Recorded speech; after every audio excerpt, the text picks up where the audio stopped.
හරි ආයුබෝවන් ළමයි. අද අපි එකතු වෙන්නේ AT දෙවැනි අදියරත් එක්ක දෙවැනි අදියරේ අපි ආරම්භක දේශනේ පවත්වන දවස. හරි. ඒතර අපි අද ඉගෙන ගන්නවා අපි ඔයාලත් එක්ක කතා බහ කරනවා AT දෙවැනි අදියරේ තියෙන විෂයන් මොනවද? ඒ විෂයන් දේශන පැවැත්වෙන්නේ කොහොමද? දේශන පවත්වන්නේ මොන ගුරුවරුද? එයාලගේ සුදුසුකම් මොනවද? සහ පාස් ඉන්ස්ටිටියුට් කියන ආයතනයෙන් ඔයා ස්ටඩීස් කරනකොට ඔයාලට ලැබෙන ප්‍රතිලාභ මොනවද? සහ එතනින් එහාට AT කරාම ඔයාලට ලැබෙන ප්‍රතිලාභ මොනවද? අවස්ථාවන් මොනවද? ඔපචුනිටිස් ඉස්සරහට තියෙන දේවල් මොනවද? ඔයාගේ අනාගතේ මෙතනින් එහාට හදාගන්න ඉස්සරහට මොනවද ඔයා කරන්න ඕන? අන්න වගේ අපි පොඩි මාතෘකා කීපයක් තමයි ඉස්සරහට කතා කරන්න බලාපොරොත්තු වෙන්නේ. ඊට අතිරේකව ඒදී හදාරනකොට ඔයා දැනගන්න ඕන යම් කාරණා තියෙනවා. ඒවත් ඔයාට සාකච්ඡා කරලා දැනගන්න පුළුවන්. අවසාන වශයෙන් මම දේශනේ පැවැත්වුවට පස්සේ ඔයාලට පුළුවන් වාර්තාව තියෙන ප්‍රශ්න තියෙනවා නම් මේ සම්බන්ධයෙන් යොමු කරලා ඔයාලට ඒ සම්බන්ධයෙන් පිළිතුරු ලබා ගන්න. හරි?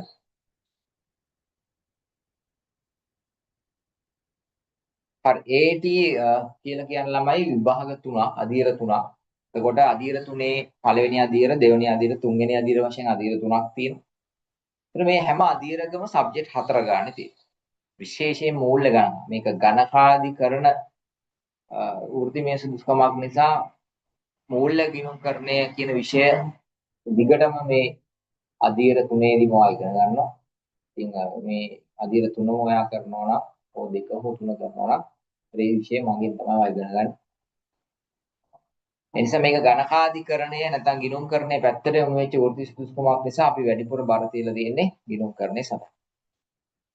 ඒතර පළවෙනි අදියරේ විෂයන් හතරට අතිරේකව දෙවෙනි අදියරෙත් ඒ හා සමාන නමුත් සමහර විෂයන් එකිනෙකට සම්බන්ධ නැහැ. සම්බන්ධ නොවු හා සම්බන්ධ වූ විෂයන් ඔයාලට හම්බ වෙනවා හතරක්. ඒටි දෙවෙනි අදියරේ. ඒටි තුන්වෙනි අදියරේ නැවත ලස්සන විෂයන් හතරක් හම්බ වෙනවා. ලස්සන විෂයන් හතරක්. ඒ ලස්සන විෂයන් හතරත් එක්ක විවිධ රැකියා ශාස්ත්‍ර හතරක් මේ තුල තියෙනවා. මේ කෙලින්ම රැකියා ශාස්ත්‍ර හතරක් විවෘත වෙනවා. ඔයා කැමති ඒරියා එකක් නැත්නම් තෝරගන්න පුළුවන්. ඒ වාගේ ඉස්සරහා අධ්‍යයන කටයුතු වගේම වෘත්තිමය නැත්නම් රැකියාව ඉලක්ක කරගෙන සම. එතකොට මේ විභාග තුනම සමත් වෙන්න ඕනේ AT සම්පූර්ණ කරන්න. එතකොට මේ AT තුන සම්පූර්ණ කරාට පස්සේ 1 2 3 සම්පූර්ණ කරාට පස්සේ අපි කියනවා ළමයට අවසාන විභාගයේ සමත් ශිෂ්‍යයෙක් කියලා. පැහැදිලිද? ඒතර AT විභාග පැවැත්වෙන්නේ ළමයි අවුරුද්දකට දෙපාරයි. ඒක ජූලි සහ ජනවාරි වශයෙන් තමයි නම් කරලා තියෙන්නේ. ජූලි විභාගයේදී වට ලියන්න පුළුවන්. වා දැන් නැවත ලියන්නේ AT දෙවනි අදියර ජනවාරි 2027 විභාගයේ. ඒකෙන් පස්සේ නැවත ජනවාරි 2000 ජූලි 2027 විභාගෙදී AT තුන අදියර කරලා ඔයාට මේක ඉවර කරන්න. දැන් විභාග ටික සමත් වුණ පමණින් ළමයි AT ආයතනයේ සමාජිකත්වය ගන්න බෑ. මේක වෘත්තිමය ආයතනයක්. නම් වෘත්ති කියන්නේ ලෝකෙට බිහි කරන ආයතනයක්. පැහැදිලිද?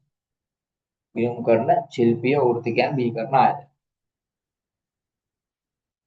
එහෙනම් වෘත්තිකයෙක් කියලා කියන්නේ හැම වෙලේම අධ්‍යාපනය වගේම අත්දැකීම් තියෙන්නත් ඕන. ඒ නිසා AT ආයතනයේ සමාජිකත්වය ගන්න නම් විභාග තුන සමත් වෙලා වසරක අත්දැකීම් ලබා ගත්තා කියන එක පෙන්වන්න ඕන.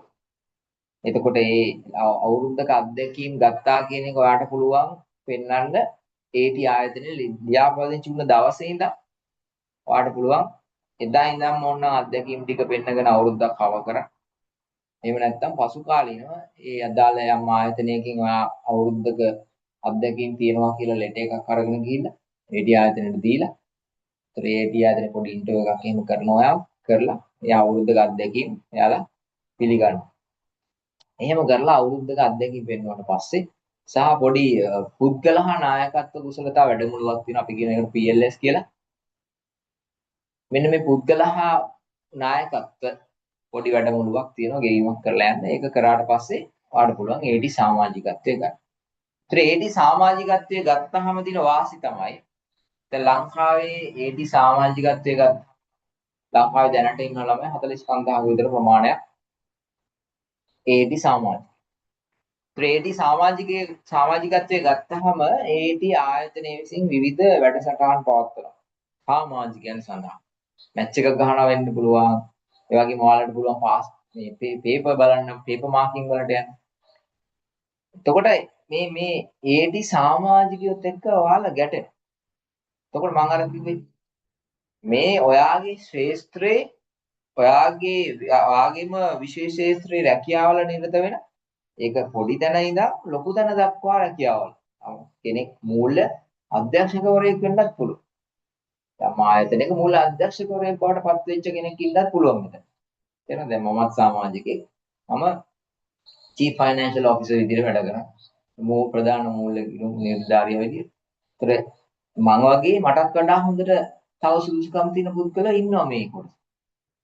එයාලත් මෙතනට එනවා මේ ඉවෙන්ට්ස් වලට. පේපර් මාකින් වලට. ඉතින් එයාලත් එක්ක මේ ඇති වෙන සම්බන්ධතා එක්ක ඔයාලට ඔපචුනිටි හම්බෙනවා. දැන් බොහොම හොඳම උදාහරණයක් කියන මේ ළඟදී චාර්ට් ක්වොලිෆයිඩ් එයා මගේත් සීනියර් කෙනෙක්. මේ එයා චාර්ට් ක්වොලිෆයිඩ් දැන් ජොබ් එකක් යන්න සෙට් වෙලා තියෙනවා. කොහොමද සෙට් උනේ? පේපර් මාකින් ගියා. ඔයාලගේ ලාස්ට් ටයිම් පේපර් මාකින් AT වල ගිහින් තියෙනවා. පේපර් මාකින් ගියාම එතනදී හම්බෙච්ච කෙනෙක් හරහා යාට ජොබ් එකක් හම්බෙනවා. ජොබ් එක හොඳ ජොබ් එකක්. යා ෆයිනෑන්ස් මැනේජර් විදිහට යන්නේ. තේරෙනවද? මේ කනෙක්ෂන් හරහා තමයි මේ ජොබ්ස් ඇති වෙන්නේ. හොයාගන්න පුළුවන් ලේසි. තේරෙනවද? ඉතින් ඒ නිසා අර මේ සමාජිකත්වයන් ගොඩටවා එකතු වුණාම ලැබෙන ප්‍රතිලාභ ඕනෝ තමයි. ඔයාලට ලස්සන සමාජීය පරිසරයක් ගොඩනගෙනවා. තනියෙන් ගෙදරටලා ඉන්නවට වඩා අර ඒහා සමාන වෘත්තිකයන් සෙට් එකක් එකතු වෙලා එකට ඉන්නකොට ඒ හරහා ලැබෙන ප්‍රතිලාභයන් ගණනාවක් තියෙනවා. පැහැදිලිද? ඒක තමයි මේකේ විශේෂත්වය. ඒ වගේම ඔයාලට වෘත්තිමය වශයෙන් තැනකට ගිහින් කියන්න පුළුවන් I am a member of AT නේ. ඒ ආයතනයේ සමාජිකත්වයේ තියෙන පුද්ගලයා. ඉතින් ওই වාසි තියෙනවා ළමයි AT ආයතනයේ සමාජිකත්වයේ ගත්තා. ඒ වගේම CV එකට දාන්න පුළුවන්. member of AT කියන පද විනාමය වලට හම්බෙන්නේ. ඉතින් ඒක වැදගත් විශේෂයෙන් ව්‍යාපාරික ලෝකයේ වෘත්තිකයෙක් විදියට පෙනී හිටියේ. හරි? ඒතර මේ AT ආයතනෙ බිහි කරන්න හේතුව ගත්තොත් විශේෂයෙන් ලංකාවේ මුලින්ම තිබෙලමයි මේ වරලක් ගණකාධිකරණ කියන ආයතනය. වරලක් ගණකාධිකාරීවරු මාත් ඇතුළු ඉන්නේ 8500ක් විතර ප්‍රමාණයක් තමයි මේ වෙනකම්. අවුරුදු 60ක් විතර පරණ මේ ආයතනය. ඒතර මේ 8500ක් වූ ප්‍රමාණය මේ වෙදි ගොඩක් මේ යම් ප්‍රමාණයක් මේ ගිහිල්ලා ඇති රටේ ඉන්න යම් ප්‍රමාණයක් ලංකාවේ නැහැ. ඉතින් ඒ වගේ රැකියා ශ්‍රේෂ්ඨයේ ඉන්න යම් ප්‍රමාණයක්. නමුත් ඊට අතිරේකව ළමයි මේ ව්‍යාපාරික ලෝකේ ව්‍යාපාරවල සාර්ථකත්වයේ ඇති වෙන්න නම් ගණකාධිකරණය සම්බන්ධයෙන් මේ විෂය කරුණු සම්බන්ධයෙන් දැනුමැති පුද්ගලයෝ සමාජයේ බිහි වෙලා ඉන්නවා. මොකද ආයතන කඩා වැටෙනවා මේ සම්බන්ධ දැනුම. දැන් විශේෂයෙන් ගණකාධිකාරීවරයා තමයි ආයතනයේ මූල්‍ය පාලනය කරන්නේ. ඒ වගේම ගණකාධිකාරීවරයා තමයි ආයතනයේ මූල්‍ය විනය ඇති කරන්නේ. වංචා හා වැරදි වළක්වාගෙන ආයතනෙ පවත්වා ගන්න. ඒ නිසා මේ විශේෂයෙන් කුඩා පරිමාණ ව්‍යාපාර දැන් මම වගේ පරලත් ගණකාධිකාරීවරු ළමයි ගොඩක් කුඩා පරිමාණයේ ආයතනවල වැඩ කරන්නේ නැහැ. එයා ඉන්නේ සාමාන්‍යයෙන් යම් මට්ටමක ලොකු ආයතන. මොකද ලොකු වැටුපක් ගෙවන්න ඕනේ යම් ප්‍රතිලාභ ලබා දෙන්න. එහෙම දුන්නේ නැත්නම් එයාලා ඉන්නේ. නමුත් කුඩා පරිමාණ හා මධ්‍ය පරිමාණ ව්‍යාපාරවල ඕනේ වැඩි ගණකාධිකාරී. එහෙනම් එවැනි ගණකාධිකාරීවරු වල අඩුවක් දැකලා තමයි මේ රජය විසින් පාර්ලිමේන්තු පනතක් ඇති කරලා වරලක් ගණකාධිකාරී ආයතනයේ මැදිහත් වීම සහ ආසියානු කලාපීය ශිල්පී ගණකාධිකාරීවරුන්ගේ සංගමයේ මැදිහත් වෙලා තමයි මේ AD ආයතනය මේ රටේ අවශ්‍යතාවයන් බිහි කරන්නේ. ඒ හරහා තමයි අපිට අවස්ථාව හම්බෙන්නේ AD ආයතනයේ තියෙන විභාග සමත් වෙලා AD සමාජිකත්වය ලබා ගන්න. ඒත් ඔයා බලන්න මේ හරහා දැනුම තියෙන විෂය කරුණු ටික විලෝම කරන්නේ AD 3ට ගියාම මම කිව්වා ලස්සන විෂය හතරක් තියෙනවා. කළමනාකරන ගිණුම් කරන්නේ විගණනේ කොහොමද ආයතනයක මේ ගිණුම් ව්‍යාපාරික ක්‍රියාවලිය නිසි පරිදි ස්ථාපනය ඇති කරගන්නේ බදු කොහොමද පුද්ගලයෙක්ට අය කරන්නේ ව්‍යාපාරයකට සමාගමකට කොහොමද බදු අය කිරීම සිද්ධ වෙන්නේ ව්‍යාපාර නීතිය සම්බන්ධයෙන් වා දැනුවත් වෙනවා ආර්ථික විද්‍යාව ව්‍යාපාරික ගණිතය හා සංඛ්‍යානය සම්බන්ධ. එතකොට මේ වගේ විෂය කරුණු ගණනාවක් ඉගෙන ගත්තු කෙනෙක් තමයි මේ වෘත්තිකයෙක් විදියට යන්නේ. ඉතින් ඒක වැදගත් ව්‍යාපාර. විශේෂයෙන් ව්‍යාපාර ආයත් පවත්වාගෙන යාම සඳහා ව්‍යාපාරවල කඩා වැටීම වළක්වා ගැනීම සඳහා මෙවැනි ඝනකාධිකාරීවරු ඕන. ඒ නිසා තමයි මෙවැනි අවශ්‍යතාවයක් ඇති වෙලා තියෙන්නේ. පැහැදිලි? හරි. එහෙනම් අපි ගියොත් දෙවැනි අදියරට වාට විෂයන් හතරක් හම්බ වෙනවා. මූල්‍ය සහ පිරිවැය ගණන්කරණය කියන විෂය. වාමගෙන් තමයි ඒක ඉගෙන ගන්න. දෙවැනි විෂය ඩිජිටල් පරිවර්තනය සහ තොරතුරු පද්ධතිය. අපි කියනවා මේක අලුත්ම විෂයක්. නම වෙනස් වෙලා තියෙනවා DTI කියලා. නමුත් කලින් සිලබස් එකේ තිබ්බ සේම් සබ්ජෙක්ට් එකම තමයි. පොඩි චේන්ජ් එකකට අලුත් දෙයක් එකතු කරලා තියෙනවා. නමුත් නම වෙනස් කරලා තියෙනවා DTI කියලා. කලින් තිබ්බේ IST කියලා සබ්ජෙක්ට් එක. ව්‍යාපාර නීති කියන විෂය ළමයි ලොකු වෙනසක් ඇත්තෙම නැහැ. කලින් තිබ්බ සිලබස් එකම තමයි. ඒක වායි ඉගෙන ගන්නෙත් මගේ. මම තමයි බිස්නස් ලෝ කියන සබ්ජෙක්ට් එක උගන්වන්නේ. හතරවෙනි සබ්ජෙක්ට් එක කියන්නේ ව්‍යාපාර කළමනාකරණයේ BMS බිස්නස් මැනේජ්මන්ට් කියන සබ්ජෙක්ට් එක. ඒක උගන්වන්නේ සුසන්තස. එයත් මම වගේම අරලත් ගණන් අධිකාරිවරයෙක්. අර කිව්ව 8500 කෙනෙක්. ඒතර අර 8500 දෙන්නෙක් වාට ඉන්නවා. මෙතන වාගේ විෂයන් හතර උගන්වනවා. ඒ වගේම වාගේ IT සබ්ජෙක්ට් එක උගන්වන සර් ගත්තොත් දැන් උනත් මේ වෙද්දි පිටරට කම්පැනි එක software engineer කෙනෙක් විදිහට ගෙදර ඉඳන් තමයි වැඩ කරන්නේ. ඉතින් ඒ සර් තමයි වාට software IT සබ්ජෙක්ට් එක උගන්වන්නේ. ඉතින් ඒ නිසා මෙතන දේශනා පවත්වන්නේ නැහැ මේ ටියුෂන් ගුරුවරු. මෙතන පවත්වන්නේ වෘත්තිකයන්. වෘත්තිකයන් කියලා කියන්නේ දැනටම මේ රැකියා ශ්‍රේෂ්ත්‍රයේ ඉහළ මට්ටමේ රැකියාවල් නිරත වෙන අධ්‍යක්ීම් සහිත දේශකවරු තමයි පවත්වන්නේ. මොකද මේක තවත් ටියුෂන් පන්තිය කරා ඉගෙනගෙන මේ වැඩේ ඉගෙන ගන්න බෑ. ඒක ඇඟට දැනෙන්න උගන්වන්න නම් ඒක ඇඟේ දින කට්ටිය ඉන්නේ. නේ? අත්දැකීම් තියෙනවා. තියරිය කියලා දෙන්නේ නෙමෙයිනේ මෙතන වැදගත් වෙන්නේ. අත්දැකීම් තියෙන කෙනෙක් කියලා දෙද්දි උදාහරණයක් අරගෙන කියලා. මොකද එයාට ඕන තරම් උදාහරණ තමන්ගේ ව්‍යාපාරික ලෝකේ හම්බ වෙන නිසා. හරි මේ විෂයන් හතරත් එක්ක තමයි ළමයි එකතු වෙන්නේ. ඊට අතිරේකව විශේෂයෙන් A level වලින් පස්සේ A level කොමර්ස් කරපු ළමයින්ට AD පළවෙනි එකේ මැත්ස් සබ්ජෙක්ට් එක කරන්න ඕනේ. අනිත් විෂයන් තුන විතරයි යාළුවෝ නිදහස් වෙන්නේ. ඉතින් අපි AD දෙවෙනි අදියරේදී මේ සබ්ජෙක්ට් එකක් උගන්වනවා. හරි. දැන් තමයි අපි මැත්ස් ක්ලාස් එක පටන් ගන්න තියෙන්නේ. ඉතින් ඒ ගැන විස්තර මම පස්සේ කියන්නම්. හරි. මේකෙන් පස්සේ AD 3ට යන්නේ නැවත AD 3 වාගේ විෂයන් හතර සමත් වුණාට පස්සේ එතනින් එහාට අවුරුද්දක මම කලින් කිව්වා වගේ අත්දැකීම් පෙන්නුවා සහ අර වැඩමුළුවට සහභාගී වුණාට පස්සේ ඔයාලට පුළුවන් සමාජිකයෙක් බවට පත් වෙන්න. හරි එහෙනම් AT කරද්දී ඔයා දැනගන්න ඕනේ යම් යම් කාරණා තියෙනවා. අපි කියමු ස්ටෙප් 5කට මේක වර්ග කරගත්තොත් පළවෙනි එක තමයි AT ආයතනයේ ඔයා ලියාපදිංචි වෙන්න ඕනේ. මේ වෙනකොට ලියාපදිංචි වෙලා නැත්තම් AT ආයතන ලියාපදිංචි අපි කරගන්න ඕන. මම ගෲප් එකට වීඩියෝ එකක් දාන්න. ඒ වීඩියෝ එක බලන්න හොඳට වෙලාවක් අරගෙන බලලා හොඳට දැනුවත් වෙලා AT ආයතනේ ලියාපදිංචි කරගන්නේ කොහොමද කියලා ඔන්ලයින් අපිට මේක කරන්න පුළුවන්. යම් යම් ලියවිලි කීපයක් තියෙනවා බාලා දෙන්න දීලා මේක කරගන්න ඕන. හරි. දෙවෙනි ස්ටෙප් එකට ගියොත් sitting for the exam. දෙවෙනි එක කියලා කියන්නේ ඔය එක්සෑම් වලට මුහුණ දෙනවා කියන්නේ. හරි. එතකොට එක්සෑම් වලට මම කලින් කිව්වා වගේ අවුරුද්දකට දෙපාරක් එක්සෑම් තියෙනවා. එක්සෑම් ඇප්ලිකේෂන් කෝල් කරනවා. ඉතින් ඔයාලා ලියාපදිංචි වූ ශිෂ්‍යයෙක් නම් AT ආයතන ඔයාලට අයදුම් පත්‍රයක් ගෙදරට එවනවා. ඒක පුරවලා අදාළ AT ආයතනෙට අදාළ දිනේට කලින් යවුවම ඔයාගේ එක්සෑම් ඇප්ලිකේෂන් එක යාලා බාර ගන්නවා. එහෙම නැත්නම් තව ඔප්ෂන් එකක් තියෙනවා ඔන්ලයින් අපිට පුළුවන් එක්සෑම් ඇප්ලයි කරන්නත්. එහෙමත් එක්සෑම් ඇප්ලයි කරලා ඔයාලට එක්සෑම් වලට මුහුණ දෙන්න පුළුවන්. දැන් අවුරුද්දකට දෙපාරයි තියෙන්නේ ජූලි සහ ජනවාරි කියන කාල පරිච්ඡේද වලදී. හරි. ඉතින් එතනදී ඔයාලට කැමති වෙලාවකදී ওই විභාග වලට මුහුණ දෙන්න පුළුවන් අයදුම් කර.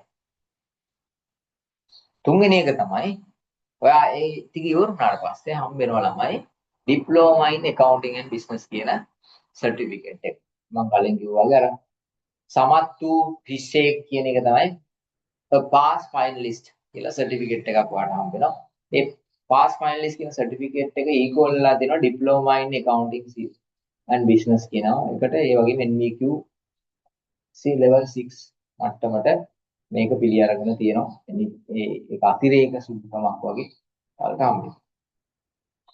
ඊට පස්සේ ඔයාගේ අන්න හතරවෙනි එකේ තියෙන membership එක apply කරන එක. සමාජිකත්වයේ ගන්න එක. විභාග විතරක් සමත් වෙලා බෑ. AT ආයතනේ සමාජිකත්වයේ ගන්න ඕනේ. එතකොට නේ අර සමාජික වලට අපිට එකතු වෙන්න පුළුවන් නේ. එහෙනම් එතනදී ඔයාලට ඕනේ නම් මොකද්ද? 1 year experience එක. දෙවෙනි එක අර leadership workshop එකට යන්න. ඒක ගියාට පස්සේ ඔයාලට පුළුවන් membership එකට application එක දාලා can become a member of AAT. එතකොට ඔයාලට හම්බෙනවා පදේ MAAT member of AAT. තේරුණා නේද? මොන ඔය ටික තමයි ආගේ ජර්නි එක වෙන්නේ. ඉතින් මේක දැන් අවුරුද්දකින් මේක ඉවර කරන්න පුළුවන්. දෙවෙනි එක කරනවා, තුන්වෙනි එක කළා ඉවරයි. ඉතින් වන්නේ අපිට මේක ඉවර කරන්න පුළුවන්. අපි බැලුවොත් මේකේ විභාගයේ තියෙන සබ්ජෙක්ට්ස් හැම සබ්ජෙක්ට් එකක්ම ළමයි පේපර් එක ගත්තොත් එහෙනම් මේක ස්ට්‍රක්චර්ඩ් එක්සෑම්. අපි ස්ට්‍රක්චර්ඩ් කියලා කියන්නේ එක්සෑම් පේපර්ස් තියෙන ළමයි ව්‍යුහගත සහ ව්‍යුහගත නොවන. Structured and non structured exam තියෙනවා. මොකද්ද මේ ස්ට්‍රක්චර්ඩ් එක්සෑම් කියලා කියන්නේ? බොහොම ව්‍යුහගතයි. ABC කියලා පාර්ට්ස් තුනක් තියෙනවා. ඒ පාර්ට් වල එන පාඩම් මොනවද කියලා හරියට පැහැදිලිව තියෙනවා.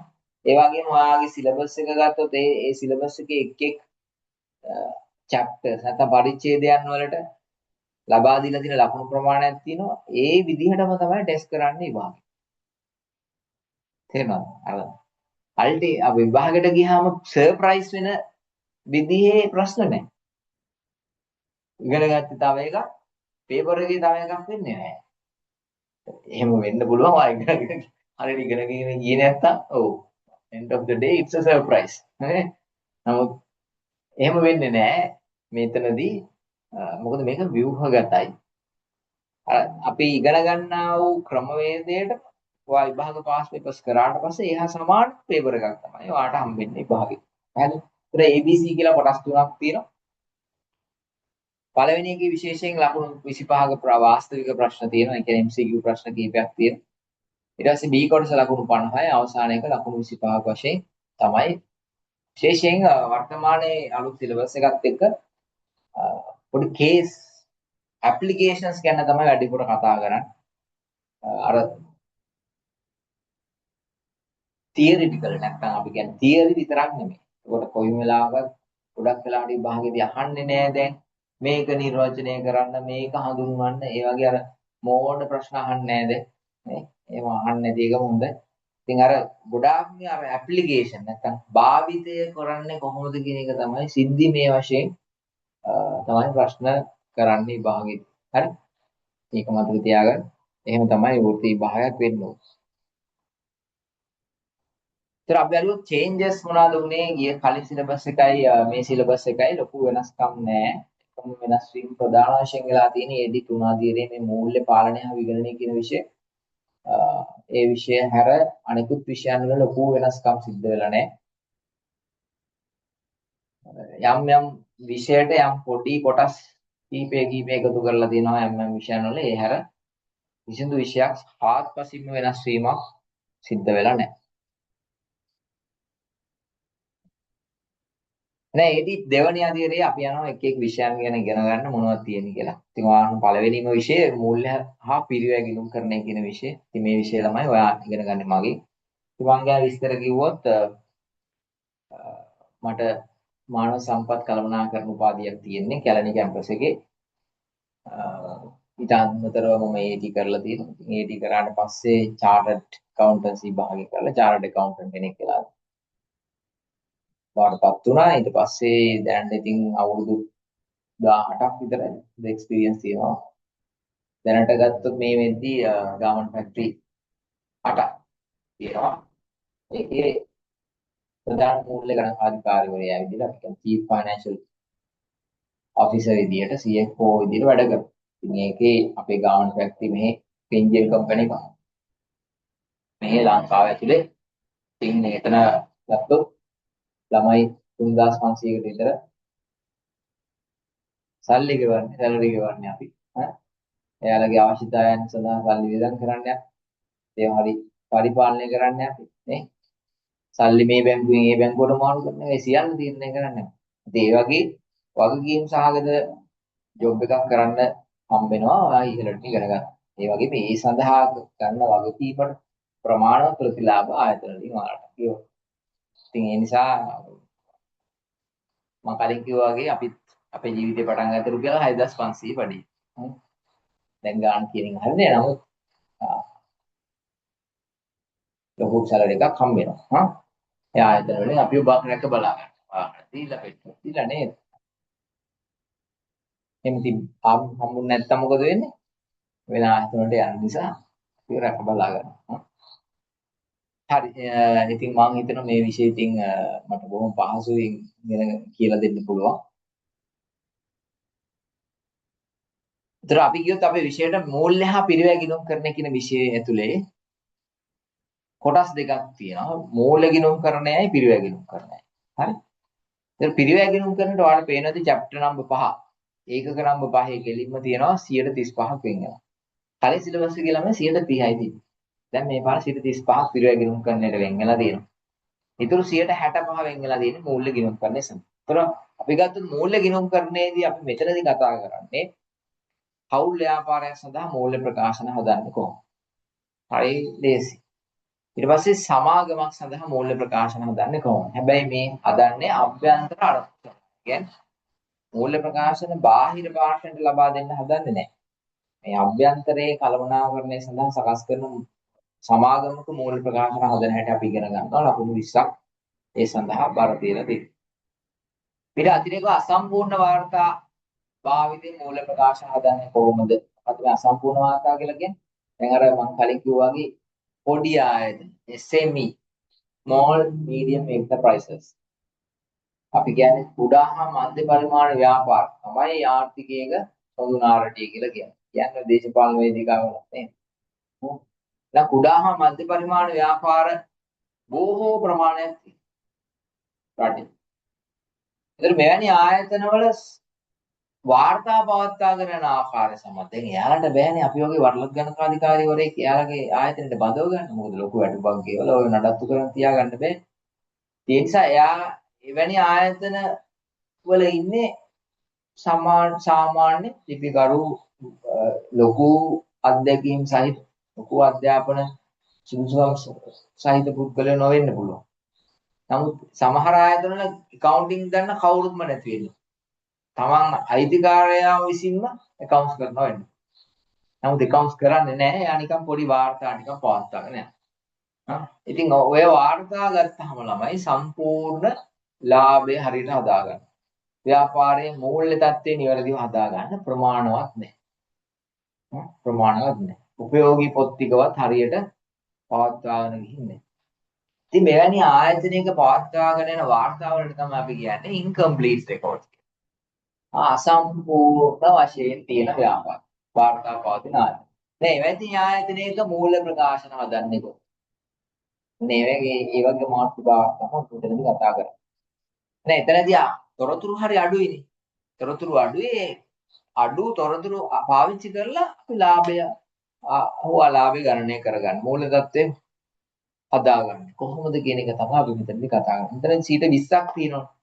මේ 120 වෙන් වෙලා තියෙන්නේ 10ක් අසම්පූර්ණ වාර්තා භාවිතේ මූල ප්‍රකාශන හදන හැටි ඉගෙන ගන්නයි. දෙවෙනි එක තමයි ලාභය අරමුණු කර නොගත් සංවිධානයක මූල ප්‍රකාශන හදන්නයි තමයි අපෝ 20 10 10 වශයෙන් වෙන් වෙලා තියෙන්නේ. ඉතින් මේ ව්‍යාපාර සංවිධාන පිළිබඳව අපි ඉගෙන ගන්නවා කොහොමද මූල ප්‍රකාශන හදන්නේ. පිරිවැය ගෙනුම් කරන යටතේ ලකුණු 35ක් තියෙනවා. ඒ යටතේ විශේෂයෙන් පිරිවැය ආයතනික පිරිවැය කියන හරි වැදගත් නේ. දැන් ඕනම ප්‍රොඩක්ට් එකක කොස්ට් එක හරියට තීරණය කරේ නැත්තම්. හරිද? මම කොහොම සරල උදාහරණයක් කියන්නම්. කලින් ළමයි මම වියට්නාමයේ ඉඳලා තියෙනවා. ඒකත් ලොකු ගාමන් ෆැක්ටරි එකක්. වියට්නාමයේ ඉන්න කාලේ ඊට පස්සේ මම මේ ලංකාවට ආපු ගමන් ඒකත් ඇපරල් නෑ. ඇපරල් බිස්නස් එකේ හිටියොත් ළමයි ඇපරල් බිස්නස් තමයි හම්බෙන්නේ. ඒ ඇපරල් බිස්නස් එකකට ඔන්න ජොයින් වෙනවා පොඩි එකක්. සාමාන්‍ය ටික ලොකුයි. ෆැක්ටරි 3ක් විතර තිබ්බා. ඒ ෆැක්ටරි 3ක් තියෙන ව්‍යාපාරයේ ගිහිල්ලා බලනකොට ළමයි දැන් ඇඟලුමකට මෙච්චරයි කොස්ට් එක කියලා කියනවා. කොස්ට් එකකට වඩා කියන්නේ මේ ඇඟලුමක් සඳහා අපිට මෙච්චරක් ඕන. ඒකට තමයි අපිට මහලා දෙන්න පුළුවන් කියලා බාර ගන්න.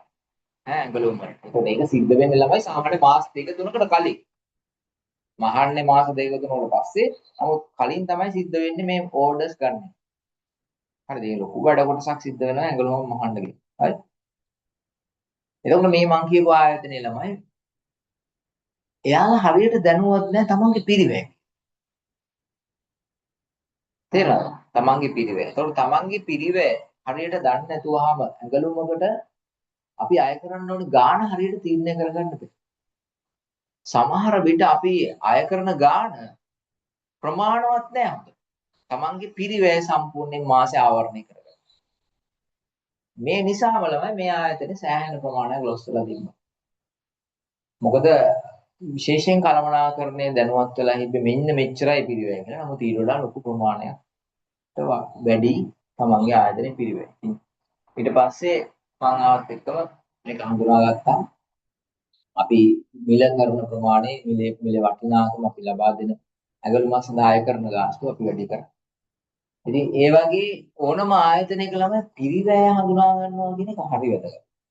මොකද ඔයාගේ කොස්ට් එක ඔයා දන්නේ නැත්නම් ඔයාගේ අදාළ භාණ්ඩේ විකුණන්නේ කීයටද කියලා නැත්නම් භාණ්ඩ සම්බන්ධයෙන් අය කරන්නේ සේවාව සම්බන්ධයෙන් අය කරන්නේ කීයද කියලා තීරණය කරන්න හරියට බැරි වෙනවා. ඒ නිසා තමයි මේ පාඩම මෙච්චර වැදගත් වෙන්නේ. මෙතනදී අපි පිරිවැය ගිණුම්කරණය ගැන ඉගෙන ගන්නවා, පිරිවැය වර්ග කරන්නේ කොහොමද කියලා ඉගෙන ගන්නවා. ඊට පස්සේ ද්‍රව්‍ය පිරිවැය පාලනය කරන්නේ කොහොමද? ශ්‍රම පිරිවැය පාලනය කරන්නේ කොහොමද? පොදුකාර්ය පිරිවැය පාලනය කරන්නේ කොහොමද කියලා මේ යටතේ ඉගෙනගන්න. ඊට අමතරව විවිධ පිරිවැය කරන ක්‍රම තියෙනවා. අන්න ඒක තමයි. ඒ ක්‍රමයන් ගැන ඉගෙන ගන්න මේ අධ්‍යයනයේ. පැහැදිලි? ඔන්න ඔය පාඩම් ටික තමයි ළමයි ඔයා මාත් එක්ක ඉගෙන ගන්න මූල්‍ය හා පිරිවැය ගිණුම් කරන්න යන. ඉතින් මේවා ඒ ලෙවල් කරපු ළමයින්ට යම් ප්‍රමාණයන්ගෙන් මේ වෙද්දිත් ළමයි ඉගෙනගෙන තියෙනවා. ඉතින් ඒ ලෙවල් තරම්වත් අමාරු නෑ මේක. ඒ දෙවෙනි අධ්‍යයනයේ මේ විෂය. නමුත් යම් කොටස් ඒ ලෙවල් තිබෙන්නේ නැති දේවලුත් තියෙනවා. ඉතින් ඒ නිසා ඒ විදිහට ඉගෙනගෙන අපිට යන්න පුළුවන්. හරි. පැහැදිලි නේද? අපි යමු ඊළඟ විෂයට බලන්න.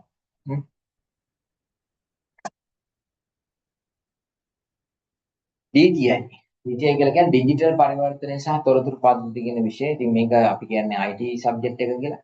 මම නෙමෙයි ඇත්තටම හොඳම පුද්ගලයා මේක පැහැදිලි කරන්න අපේ Dhammika sir. Dhammika sir short and sweet පොඩි සිල්ලර බඩු කඩයක් පටන් ගත්ත කෙනෙක් කොහොමද මේක සුපර් මාකට් එකක් දක්වා අරගෙන යන්නේ කියලා ඔන්න ඔයාගේ ජර්නි කරා යනවා එතනට. ඒතර ඒ යනකොට කොහොමද ඔයා IT පැත්තෙන් මේක වර්ධනය කරගෙන යන්නේ මොන අවශ්‍යතාවයන් සඳහාද මේක ඔයා වාගේ සුපර් මාකට් එකක් දක්වා පවත්වාගෙන යන්න නම් කරන්න ඕන දේවල්. ඒ විදිහට අන්න ඒ උදාහරණය අරගෙන යනවා කෙවලට එනකම්. ඉතින් software සම්බන්ධයෙන් ඉතින් මම කලින් කිව්වා වගේ මම නෙමේ ideal person මේ කතා කරන්නේ සර්. නමුත් අපි මාතෘකා දිහා බැලුවොත් තොරතුරු පද්ධති වලට අදාළ සංකල්ප හා තොරතුරු පද්ධති වල ව්‍යාපාර වල තියෙන බලපෑම ගැන තමයි කතා කරන්නේ. පළවෙනි chapter එකේ 10% කියලා ලකුණු 10ක් බර්ත බීමක් තියෙනවා. දෙවෙනි එක ගත්තොත් තොරතුරු තාක්ෂණ යටිතල පහසු. තොරතුරු තාක්ෂණ ඉන්ෆර්මේෂන් සිස්ටම් වලට තියෙන ඕන ෆැසිලිටි යටිතල පහසුකම් මොනවද කියන එක කතා කරන ලකුණු 20ක්. සංවිධානයක් තුළ තියෙන තොරතුරු පද්ධතීන් මොනවද ගැන කතා කරනවා 125ක් තියෙන. සයිබර් ආරක්ෂාව සහ දත්ත පෞද්ගලිකත්වය කොහොමද දැන් විශේෂයෙන් ඔය සයිබර් ඇටැක්ස් එනවා නේද වෛරස් එනවා වගේ ප්‍රශ්න තියෙනවා ගොඩක්. ඉතින් කොහොමද මේ සම්බන්ධයෙන් ඔයාව දැනුවත් කරනවා මේ chapter එකේ 115ක් තියෙනවා. තොරතුරු පද්ධති කෙරෙහි තාක්ෂණික ප්‍රවණතා මගින් ඇති කරනු ලබන බලපෑම. හරි අමාරු සෙට් එකක් IT කියලා කියන්නේ මොකද changes වෙනවා හරි ඩයිනමික් නේද? විතර changes වෙනවා. ඒ changes වෙනකොට ඒ ප්‍රවණතාවලට කොහොමද මේක බලපාන්නේ කියන එක ගැන කතා කරනවා. ලකුණු 15ක්. අවසාන වශයෙන් ආචාර ධර්ම සමාජීය හා නෛතික පරිසරය කොහොමද මේ තොරතුරු පද්ධති සඳහා අදාළ වෙන්නේ කියන එක කතා කරනවා. ඒතර ලකුණු 15ක් තියෙනවා. ඒතර ළමයෙකුට ප්‍රශ්නයක් කියන්න පුළුවන් ඇයි මේ අපි IT සබ්ජෙක්ට් එක ඉගෙන ගන්නේ කියලා. හා දැන් ළමයි මම ගත්තොත් මට තමයි IT ඩිපාර්ට්මන්ට් එකක් රිපෝට් කරන්න. ඒක එයාලගේ වැඩ කටයුතු මම බලන්න. IT මැනේජර් කෙනෙක් ඉන්නවා නමුත් එයා අවසාන රිපෝට් කරන්න මට. ගොඩක් වෙලාවට ෆයිනෑන්ස් හෙඩ් ෆයිනෑන්ස් ඩිවිෂන් එකේ හෙඩ් තමයි ලොක්කට තමයි IT ඩිවිෂන් එකත් බාර වෙන්නේ. ඉතින් ඒ නිසා එවැනි තත්ත්වයක් යටතේත් ඔයාලට මේ ගැන දැනුවත් වීම අතිශය වැදගත්. ඒ වගේම ඉතින් IT ගැන හොඳ knowledge එකක් තියෙන එක කොහොමදත් වැදගත් නේ. මේ ධම්මික සර් වාත් එක්ක කතා කරලා මම කලින් කිව්වා වගේ ධම්මික සර් software engineer කෙනෙක්. ඉතින් software engineer කෙනෙක් විතරක් වුණාට ළමයි එයා CMA ඕස්ට්‍රේලියාව විභාගෙත් කරලා තියෙනවා. accounting ගැනත් ඔන්න දැන් එයා දන්නවා ටිකක්. CMA ඕස්ට්‍රේලියාව කියලා විභාගයක් තියෙනවා. ඒකත් එයා කරලා තියෙනවා. ඒ පොඩි ඉන්ට්‍රස්ට් එකකට තමයි අහලා තියෙන්නේ. නමුත් එයාගේ සබ්ජෙක්ට් එක software engineering. ඊට පස්සේ ගත්තොත් ළමයි තුන්වෙනි විෂය ව්‍යාපාර නීතිය කියන විෂය. ව්‍යාපාර නීතිය මම කලින් කිව්වා වගේ ඔයාලා ඉගෙන ගන්න මගේ ඉතින් ලස්සන විෂයක්. ඔයාලගේ මේ සම්බන්ධයෙන් දැනුම මම දන්නවා බිඳුවයි කියලා. නමුත් මේ විෂයත් එක්ක ඔයාගේ දැනුම ළමයි සෑහෙන ප්‍රමාණයකට වැඩි වෙනවා. විශේෂයෙන් ඔයා පුද්ගලයේ සමාජයේ ඉන්න පුද්ගලයෙක් විදිහට සමාජයේ දිහා දකින විදිය වෙනස් වෙන මේ සබ්ජෙක්ට් එක ඉගෙන ගන්න. තේරෙනවද? දැනුවත් වෙනවා. මොනවද මේ මහේස්ත්‍රාත් අධිකරණය කියලා කියන්නේ? මොකද්ද මේ ශ්‍රේෂ්ඨ අධිකරණය කියන්නේ? මොකද්ද මේ මහා අධිකරණය කියලා කියන්නේ? මොකද්ද මේ සිවිල් අධිකරණ කියලා කියන්නේ? අධිකරණ ව්‍යුහය ගැන ඉගෙන ගන්නවා. මොකද්ද ගිවිසුම් නීතිය? විශේෂයෙන් ලස්සන නීතියක් ගිවිසුම් නීතිය කියලා කියන්නේ. භාණ්ඩ විකිණීමේ නීතිය. ඔයා දන්නවද ඔයා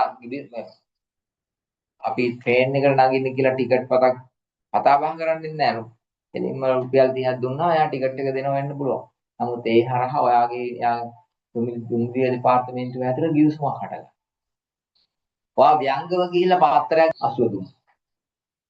කතා කරන්නේ නැහැ. නමුත් ඒ ව්‍යංගව ඇති වෙන ගිවිසුමක් බව ඔයා දන්නේ. තේරුණා? ඒ වගේම තමයි නීතිය තියෙන ලස්සන සංකල්පයක් නීතිය නොදැන සිටීම නිදහසට කරුණක් ලෙස සැලකිය නොහැකියි. තේරුණාද? හොඳ උදාහරණයක් ගත්තොත් මම නිතර ගන්න උදාහරණයක් තමයි ඔයා දැකලා ඇති දුම්රිය හරස් මාර්ගයකදී එලාම් එක නාද වෙනදී සමහරව අර බලන්නේ මේ පැත්ත බලලා මේ පැත්ත බැලුවා බයිසිකල් වගේ ඉන්න කට්ටිය මොකද කරන්නේ බහැලා තල්ලු කරගෙන යනවා. දැන් මේක අනිත් කට්ටිය ඔක්කොම බලන්නේ. අර වැඩකාරය වගේ යනවා. කොහොමද දන්නවද මේක දුම්රිය ආඥා පනතයටද මේක වරද්දක් කියලා? වැරද්ද. අවුනොත් දඩේ රුපියල් 50. දඩේ රුපියල් 50 අනේ වැදගත්. ඒක නම් ගෙවන්න බැරි. ඒක ගෙවන්න ඕන ළමයි මහේස්ත්‍රාත් අධිකරණයට ගිහිල්ලා මහේස්ත්‍රාත් අධිකරණයේ නඩුකාරතුමා ගාවට ගිහින් ඒ නිත්‍ය කුඩුවට නැගලා වරදකරු කියන බව පිළි අරගෙන තමයි රුපියල් 50 ගෙවලා එන්නේ. අනිවාර්යෙන් අඩුම ගානේ පැය දෙකක් තුනක්වත් වාට ලොකප් එකේ ඉන්නවා. රටින් වෙන්නේ නැහැ. දරුවෝ කියලා ටින්න වෙන්නේ. ඒ තරම් දරුවෝ මේක. නමුත් ඒක නොදැන කී දෙනෙක් මේ වැඩේ කරනවා. දැන් මේක එවැනි දෙයක් කරලා ළමයි අහු වුණා. අහුවෙලා වාට කියන්න පුළුවන් අයියෝ මම දැනන් හිටියේ නෑ දන්නවනම් කරන්නේ නෑ කියලා පුළුවන්ද කියලා. නෑ නීති සංකල්පයක් තියෙනවා. පූර්ව නිගමනයක් තියෙනවා. නීතිය නොදැන සිටීම නිදහසට කරුණක්සේ සැලකිනවා. බලන්නද මේ දුම්රිය මාර්ගයට වාහනයක් ඇතුල් කිරීම. මොකක්ද වරද? සිය දිවි හානි කර ගැනීමට තැත් කිරීම කියන වරද. committed to suicide. රුපියල් 7500 පොඩි දඩේ. නමුත් ඒකත් කියවන්න වෙන්නේ කොහොමද? මාස්ටර්ත් අධිකරණේ දැන් ආවලගෙන යනවා. ඔල කප් එකට දාලා තියෙනවා. මේ පින්සුවරයා එන්නෝ. ඇවිල්ලා යාගේ රැඳ කටයුතු පටන් අරගෙන ඔය කියන නඩු වෙනකන් ඔයාලා කප් එක ගිහලා බලාගෙන ඉන්නවා. අදාළ පුද්ගල බලාගෙන ඉන්නවා. ඒ වෙලාවට එළියට අරගෙන අන්න ඉත්ති කුරු නැගලා වරද කඩු කියලා යස් ඔව් වරද කඩු ස්වාමීනි කියලා කියන තමයි වා අදාළ මුදල ගෙවලා බේරලා එන්නේ. තේරුණා? ඉතින් මේ වැඩේ ළමයි ඇත්තටම මගේ යාළුවෙකුට සිද්ධ වුණා. වාහනයක් දාලා මෙයා පයින් ගිහින් ක්‍රොස් කරනකොට එයා අල්ලගෙන ඉතින් මමත් ගියා ඇත්තට මෙයා බේරගන්න.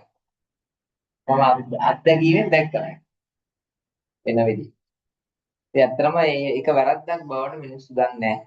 නමුත් අධිකරණයේ ඉස්සරහා මේකකින් කියන්න බෑ. අයියෝ මම දැනන් හිටියේ නෑ. ඒ නිසා ළමයි නීතිය ගැන විශේෂයෙන් සමාජයේ විසෙන පුද්ගලයෙක් විදියට බලපාන්නා වූ නීති සම්බන්ධ නීති රාමුව සම්බන්ධ දැන සිටීම වැදගත්. ඒ වගේම ගණකාධිකාරීවරයෙක් වෙන ඔයා විශේෂයෙන් ඔයාට හම්බ වෙනවා විවිධාකාර කිවිසුම්. රක්ෂණ කිවිසුම් හම්බ වෙනවා, යම් නියෝජිතයන් එක්ක හට ගන්න කිවිසුම් හම්බ වෙනවා. මොකක් හරි අපි ගොඩනැගිල්ල රෙන්ට් එකට ගන්න කියන කිවිසුමක් ඇති වෙනවා. විවිධ භාණ්ඩ හා සේවා මිලදී ගැනීම සිද්ධ කරද්දී ඇතිවන්නා වූ කිවිසුම් ගැන දැනුවත් වෙනවා. ඒ නිසා විවිධාකාර කිවිසුම් හට ගන්නවා ව්‍යාපාරයක වැඩ කරලා. ඒ නිසා නීතිය ගැන යම් අවබෝධයක් ලබා තිබීම ගණකාධිකාරී වෙලෙක් විදිහට වැදගත්. ඒ නිසා තමයි ඔයාලට මේ සබ්ජෙක්ට් එක දෙන්නේ. තේරුණා? ඒ නිසා මෙතනදී ඔන්න ඔයාලා පළවෙනි චැප්ටර් එක ඉගෙන ගන්නවා ලංකා නීති මොනවද? උගරට නීතිය, මුස්ලිම් නීතිය, දේශවලාම නීතිය කියලා කියන්නේ මොකද්ද? රෝමලන්දේසි නීතිය, ඉංග්‍රීසි නීතිය. අන්න මේ වගේ නීතීන් ගැන මොනවද කියලා ඉගෙන ගන්න. ඒ වගේම අධිකරණ ව්‍යුහය මොකක්ද? කොහොමද ශ්‍රේෂ්ඨාධිකරණය සම්බන්ධ වෙලා තියෙන්නේ? කොහොමද අභියාචනාධිකරණය තියෙන්නේ? මහේස්ත්‍රාත් අධිකරණයට යන්නේ මොන වර්ගේ නඩු? සිවිල් අධිකරණයට යන්නේ මොන වර්ගේ නඩු? වාණිජ්‍ය මහා අධිකරණයට යන්නේ මොන වර්ගේ නඩු? මම කියන්න ඕනේ නැහැ. ඔයා දැනුවත් වෙනවා මේ කොටස ඉගෙන ගන්න. ඊළඟට දෙවෙනි chapter එකේ එක ලකුණු 8ක් තමයි තියෙන්නේ. ගිවිසුම් නීතිය. හරි ලස්සන නීතියක්. ඒ ගිවිසුම් නීතියට ළමයි ඇත්තටම නීතියක් නැහැ. දැන් ඔයා ගත්තොත් භාණ්ඩ විකිණීමේ නීතියට ඔව් ආඥා පනතක් තියෙනවා. මේ අනෙකුත් නීතින් වලට වෙන වූ නීතියක් තියෙනවා. මොකද ගිවිසුම් නීතියට ළමයි නීතියක් නැහැ. ගිවිසුම් නීතිය ඇති වෙලා තියෙන්නේ ඇති වෙච්ච ප්‍රශ්නගත සිද්ධීන් වලදී උසාවිය හරහා ලබා දුන් තීන්දුව මත. ඒ නිසා අපි මේ ගිවිසුම් නීතිය කතා කරද්දී නඩු තීන්දුව ගැන ගණනාවක් කතා කරනවා. ස්ටෝරිස් වෙච්ච දේවල්. ඉතින් හරි ලස්සන නඩු තීන්දුව නඩු තීන්දුව ගැන කතා කරන්න පුළුවන් අපිට මේ කොටසේ. ගිවිසුම් නීතිය. ඊළඟට භාණ්ඩ විකිණීමේ නීතිය. භාණ්ඩයක් විකිණීමේදී ඇතිවන්නා වූ නීතිය. ඉතින් මෙතනදී විශේෂයෙන් වැදගත් අපිට ගිණුම්කරණය කරන පුද්ගලයෝ විදියට කොයි අවස්ථාවේදීද භාණ්ඩය අයිති අනිත් කෙනාට මාරු වෙන්නේ. මොකද accounting වලදී කියනවා හැම වෙලේම භාණ්ඩයේ අයිතිය හා පාලනය මාරු වුණ සැනින් තමයි අපි විකුණුම් විදිහට හඳුනගන්නේ. අතම මෙහෙම වචනයක පාලනය බැහැර වෙච්ච අවස්ථාවේ තමයි හඳුන ගන්න ඕනේ විකුණුම් විදිහ.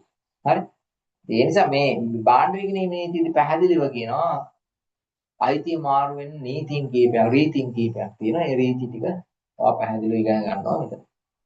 ඒ වගේ නියෝජිතෙක් ඇති වෙනවා ප්‍රධානිය හා නියෝජිතය අතර ඇතිවන්නා වූ නීතිය ලකුණු 10. සමාගම් නීතිය ගැන චුට්ටක් ඉගෙන ගන්න. සමාගම් නීතිය ලොකු සමාගම් නීතිය ලොකුයිනේ. ලොකු ප්‍රමාණයක් තියෙනවා. ඒ යම් කොටසක් තමයි අපි ඉගෙන ගන්න. ඒ වගේම හවුල් ව්‍යාපාර නීතියත් ඉගෙන ගන්නවා. මේ දෙක වෙනුවෙන් ලකුණු 12ක් තියෙනවා. ඒ වගේම ගනුදෙනු කළ හැකි ලේවලි අපි භාවිතා කරන විශේෂයෙන් චෙක්පත් බහුලව භාවිතා කරනවා. ලංකාව වගේ රටක තාම අපි චෙක්පත් වලින් චෙක්පත් භාවිතයේ ඉන්නවා ගොඩක් වෙලාවට. ඉතින් අපි වෙන රටක් ගත්තොත් මේ චෙක්පත් භාවිතයේ බොහොම අඩුයි. නමුත් තවමත් අපි රටක් විදිහට චෙක්පත් භාවිතා කරනවා. ඉතින් චෙක්පත් කියලා කියන්නේ ගනුදෙනු කරන්න පුළුවන් ලියවිලා. ඔයාලට අපේ චෙක් එක තවම පවරන්න පුළුවන්. පවරන්න බැරි වෙලාවලුත් තියෙනවා. යම් සීමා කිරීම දැම්මම නමුත් සාමාන්‍ය චෙක්පතක් පවරන්න පුළුවන්, ගනුදෙනු කරන්න පුළුවන්. ඒ වගේම පොරොන්දු නෝට්ටු විනිමය බිල් කියන වර්ග තුන ගැන අපි මෙතනදී කතා කරනවා. ගනුදෙනු කරන්න පුළුවන් ලේවිලි මොනවද? ඊළඟට තියෙනවා ආට ළමයි කම්කරු නීතිය කියලා එකක්. කම්කරු නීතිය. ඉතින් ආයතනයක රැකියාවක් කරනවා නම් ඉතින් මේ කම්කරු නීතිය අපිට අදාළ වෙනවා. ඉතින් ඒකෙදි ඔයාලට ලැබෙන නිවාඩු කොච්චරක්, දෙනිවාඩු කොච්චරක්, යම් ගැටලුවක් සිද්ධ වුණ වෙලාවකදී සේවා ආයෝජකයත් එක්ක ඔයාලට ගන්න පුළුවන් ක්‍රියාමාර්ග මොනවද? EPF කොච්චරක් වාට හම්බෙන්න ඕන, ETF කොච්චරක් හම්බෙන්න ඕන. ඒ සියල්ල ගැන දැනුවත් වෙන්න පුළුවන් මේ කම්කරු නීතිය. ඒ වගේම රක්ෂණ නීතිය ඕනම ආයතනයක් රක්ෂණය කරන්න ඕන. ගිනි රක්ෂණය, විවිධාකාර රක්ෂණ ඔප්පු රක්ෂණ ආවරණ අරගෙන තියෙනවා ආයතන. ඉතින් රක්ෂණ නීතිය අදාළ වෙන්නේ කොහොමද කියලා අපි කතා කරනවා. 10ක් ඒ වෙනුවෙන් එංගලා තියෙනවා. අවසාන වශයෙන් 9 වෙනි chapter එකේ ව්‍යාපාර පරිසරයට අදාළ වැරදි. ව්‍යාපාර පරිසරයේ යම් වැරදි සිද්ධ වෙනවා. ඒ වැරදි සිද්ධ වෙන වෙලාවේදී ගන්න පුළුවන් ක්‍රියාමාර්ග මොනවද? එවැනි වැරදීන් සඳහා අදාළ වෙන ආයතන සුරකුම්පත් වෙලදාම් සිද්ධ වෙන්නේ කොහෙද? අන්න මේ වගේ දේවල් කතා කරන ලකුණු 12ක් ඒ වෙනුවෙන් ගන්නලා තියෙනවා. මම කලින් කිව්වා වගේ ළමයි මේ විෂය ඉගෙන ගත්තාම මම කලින් කිව්වේ සමාජයේ ඉන්න පුද්ගලයෙක් විදියට සමාජය දිහා බලන විදිය වෙනස්. මොකද දැනුවත්කමකින් තමයි බලන්නේ. මේ තාක් නොදැනුවත් පුද්ගලයෙක් විදිහට හිටපු කෙනෙක් දැනුවත් පුද්ගලයෙක් විදිහට. දැන් නිවුස් එකේ අහනකොට මේ මහේස්ත්‍රාත් අධිකරණයට තමයි මේ නඩුව ගිහිල්ලා තියෙන්නේ. මහේස්ත්‍රාත්තුමා ඇවිල්ලා මේක පරීක්ෂාවට ලක් කළා නම් ඔයා දන්නවා. එයාට බලතල තියෙන කාරණා මොනවද කියලා. මොකක් හරි ඔයාට උනත් පෞද්ගලිකව යම් කටයුත්තක් සිද්ධ වෙච්ච වෙලාවක ඔයාට උන අධිකරණය දාන්න. සිවිල් නඩුවක් සිවිල් කාරණයක් සම්බන්ධයෙන් නම් පොලිසි ගාන රස්තියා දෙන්න ඕනේ නැහැ කියලා වාදයක්. ඔයා ගන්න ඕන ක්‍රියාමාර්ග මොනවද කියලා ඔයා දැනුවත්. ඒක හරි වැදගත්.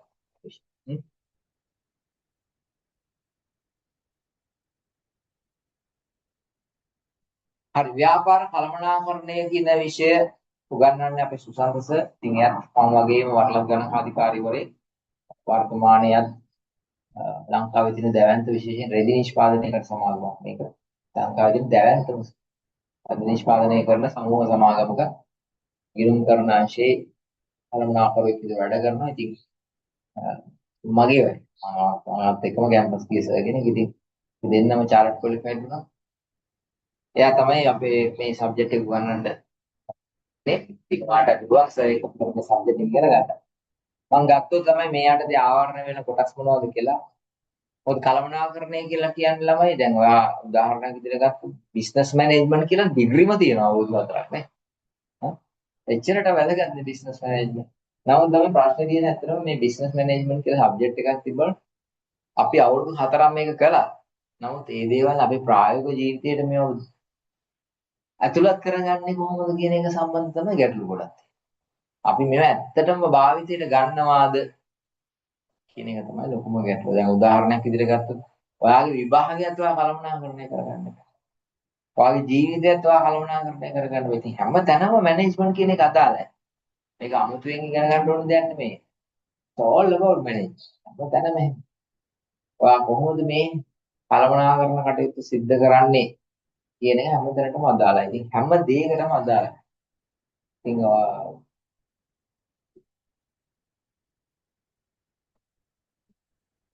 ඒ නිසා මේ විෂය ඉගෙන ගන්නවත් එක්කම ළමයි ඉතින් මේ දේවල් කොහොමද ඔයාගේ ජීවිතයට ඇතුළත් කරගන්නේ කියන එකත් හිතන්න ඕනේ. තේරෙනවද? විභාගය කොහොමද ඔයා මැනේජ් කරන්නේ? ඔයාලා අන්තිම මොහොතේ ගිහලා පාඩම් කරනවද නැත්නම් දවස් ගානේ පැය භාගෙ අරගෙන ගිහිල්ලා දීර්ඝ කාලීනව මාස 6 දිගටම ඉගෙනගෙන විභාගෙ ලියනවද? කොහොමද මේ කළමනාකරණය කරන්නේ? ඔයා කොහොමද මේ සබ්ජෙක්ට් හතර බැලන්ස් කරන්නේ? ඒ දේවල් මැනේජ්මන්ට් තමයි. තේරෙනවද? හරි අපි ගත්තොත් පළවෙනි එක කළමනාකරණ හැඳින්වීම සහ විවිධ කළමනාකරණ ප්‍රවේශම්. කළමනාකරණය කියන්නේ මොකද්ද? කළ යුතු දේ මනාව කිරීම කියයි.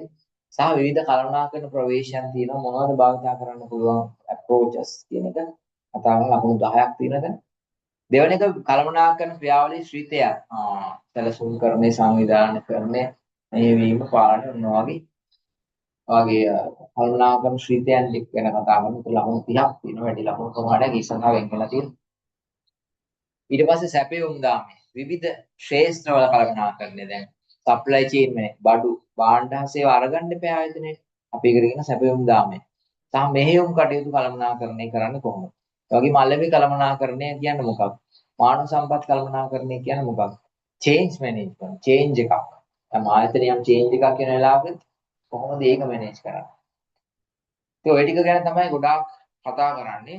ඊට පස්සේ ගත්තොත් විශේෂයෙන් කළමනාකරණය ගත්තොත් ළමයි ආයතනික ශ්‍රේෂ්ඨ විවිධ ක්ෂේත්‍රවල තියෙන පහළ මට්ටමේ කළමනාකරණය, මධ්‍ය මට්ටමේ කළමනාකරණය, ඉහළම කළමනාකරණයට අපි කියනවා උපාය මාර්ගික කළමනාකරණය.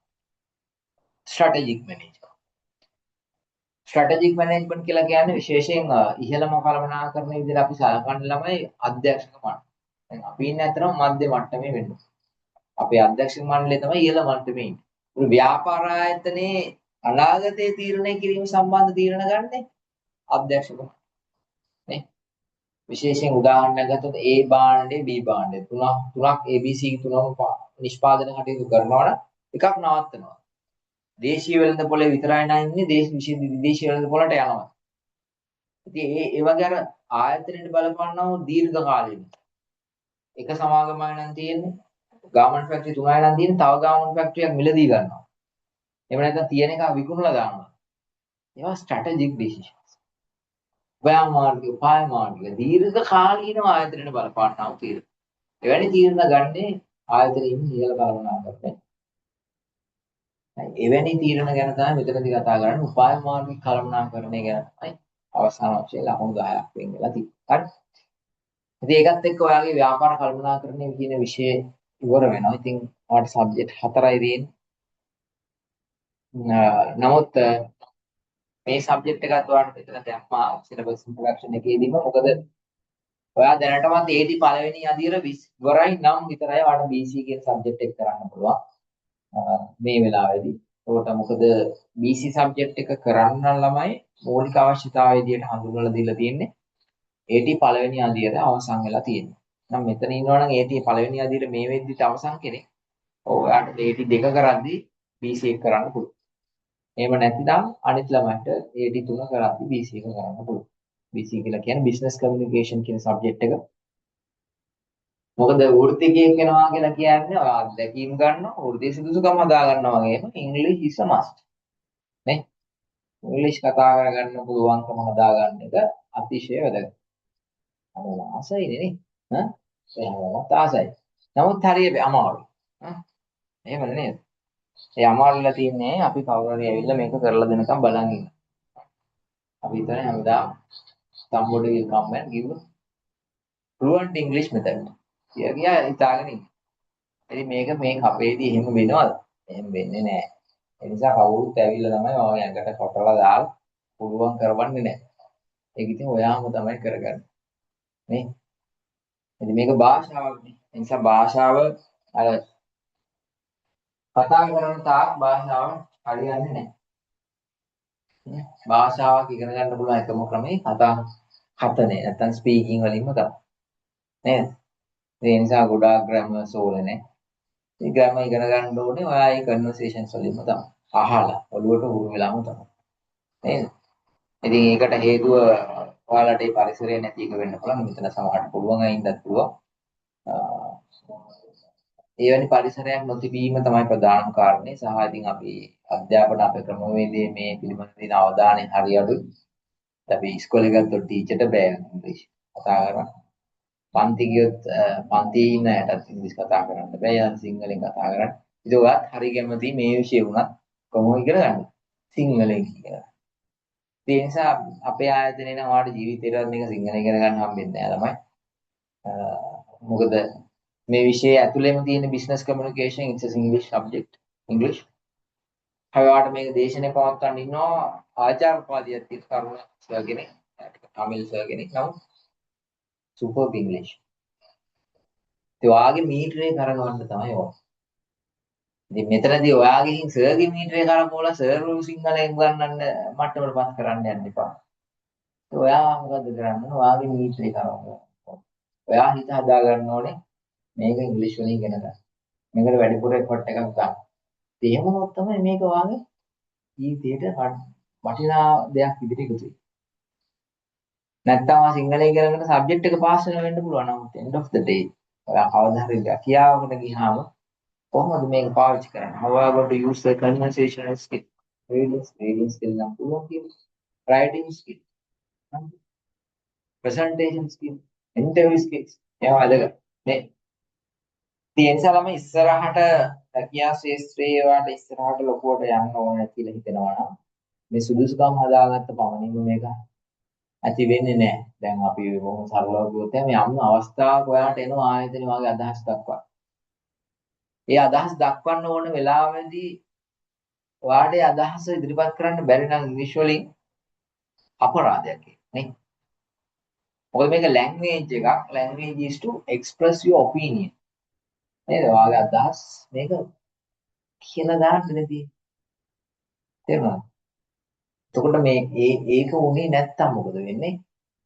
ඔයාට ලැබෙන්න දීම ප්‍රතිලාභ. ඔයාට highlight වෙන්න තිබ්බ chance එක නැති වෙනවා. ඔයාට වඩා අඩු හැකියාවන් තියෙන අත්දැකීම් තියෙන වෙන කෙනෙක් මේ ස්කිල් එක තියෙන නිසා එයා ඉස්සරහට මතුවෙන්න පුළුවන්. ඒ නිසා එහෙම අවස්ථාවකට ඉඩ දෙන්න එපා. ඉතින් මේක ළමයි මම කලින් කිව්වා වගේ අවුරුද්ද ඇවිල්ලා ඔයාට දෙන්නේ නැහැ. ඒ නිසා ඔයා මේ වෙනුවෙන් වැඩ කරන කාලය වැඩි කරන්න ඕන. කාලය කියලා කියන්නේ මේ තාක් මම හිතනවා මේ ඉංග්‍රීසි වලින් ඔයාලා ඉංග්‍රීසි වලට ඔයාලා මහන්සි වෙලා නැහැ ජීවිතේ. ඒකයි බැරි. තේරුණා? ඉතින් අද වේ වර්තමානයේදී මූලාශ්‍ර ගණනාවක් සෑහෙන ප්‍රමාණයෙන් තියෙනවා නේ. YouTube වීඩියෝස් තියෙනවා, AI ඉන්නවා, chat GPT ඉන්නවා. මොනතරම් නේ?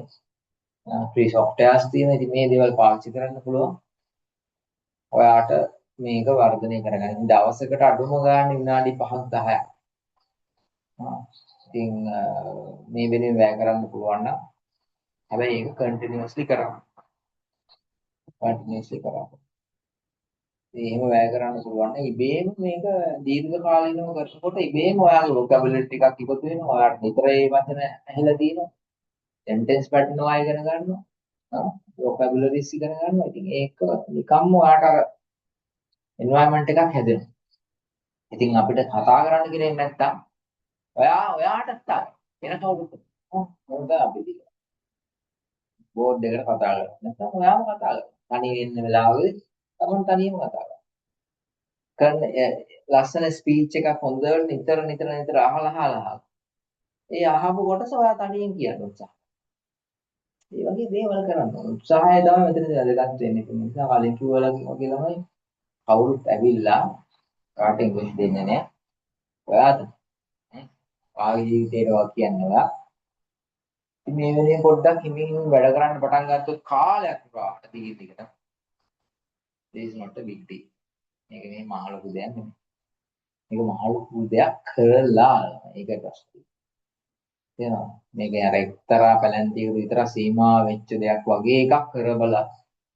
ඒ නිසා මේක බැරි මොකද බැරි කට්ටියම යාලා ඒක අර පුළුවන් විවේචනය කර පැත්තකට දානවා. බැරි කට්ටියව පුළුවන් අය විවේචනය කරනවා. වැරද්ද සිද්ධ වුණොත් ඒක නායන්න බලන්න කොහොමද? ඒවා අමතක කරා. ඔයා තනියම වාගේ ගේම් එකක් මේක. ඉතින් එහෙම හිතලා මේ වෙලින් පොඩ්ඩක් දවසකට විනාඩි 5කුත් ඇති. මේ වැඩ කරනවා මේක බැරි නෑ. ඕන තරම් දැන් resources තියෙනවා. මේ කාලෙන් තිබ්බේ නෑ but you have a lot of resources. ඒවා පාවිච්චි කරලා මේක හදාගන්න. ඉතින් මේ සබ්ජෙක්ට් එකේදී ඔයා ඇවිල්ලා නේ සර් සිංහලෙන් කියලා නම් කියන්න එපා. because we can't do that. At the end of the day you need to learn and you need to practice business communication. නේ? ඔකේ නේද කරන්නේ? ඒක තමයි බලාපොරොත්තු වෙන්නේ ආයතනේ.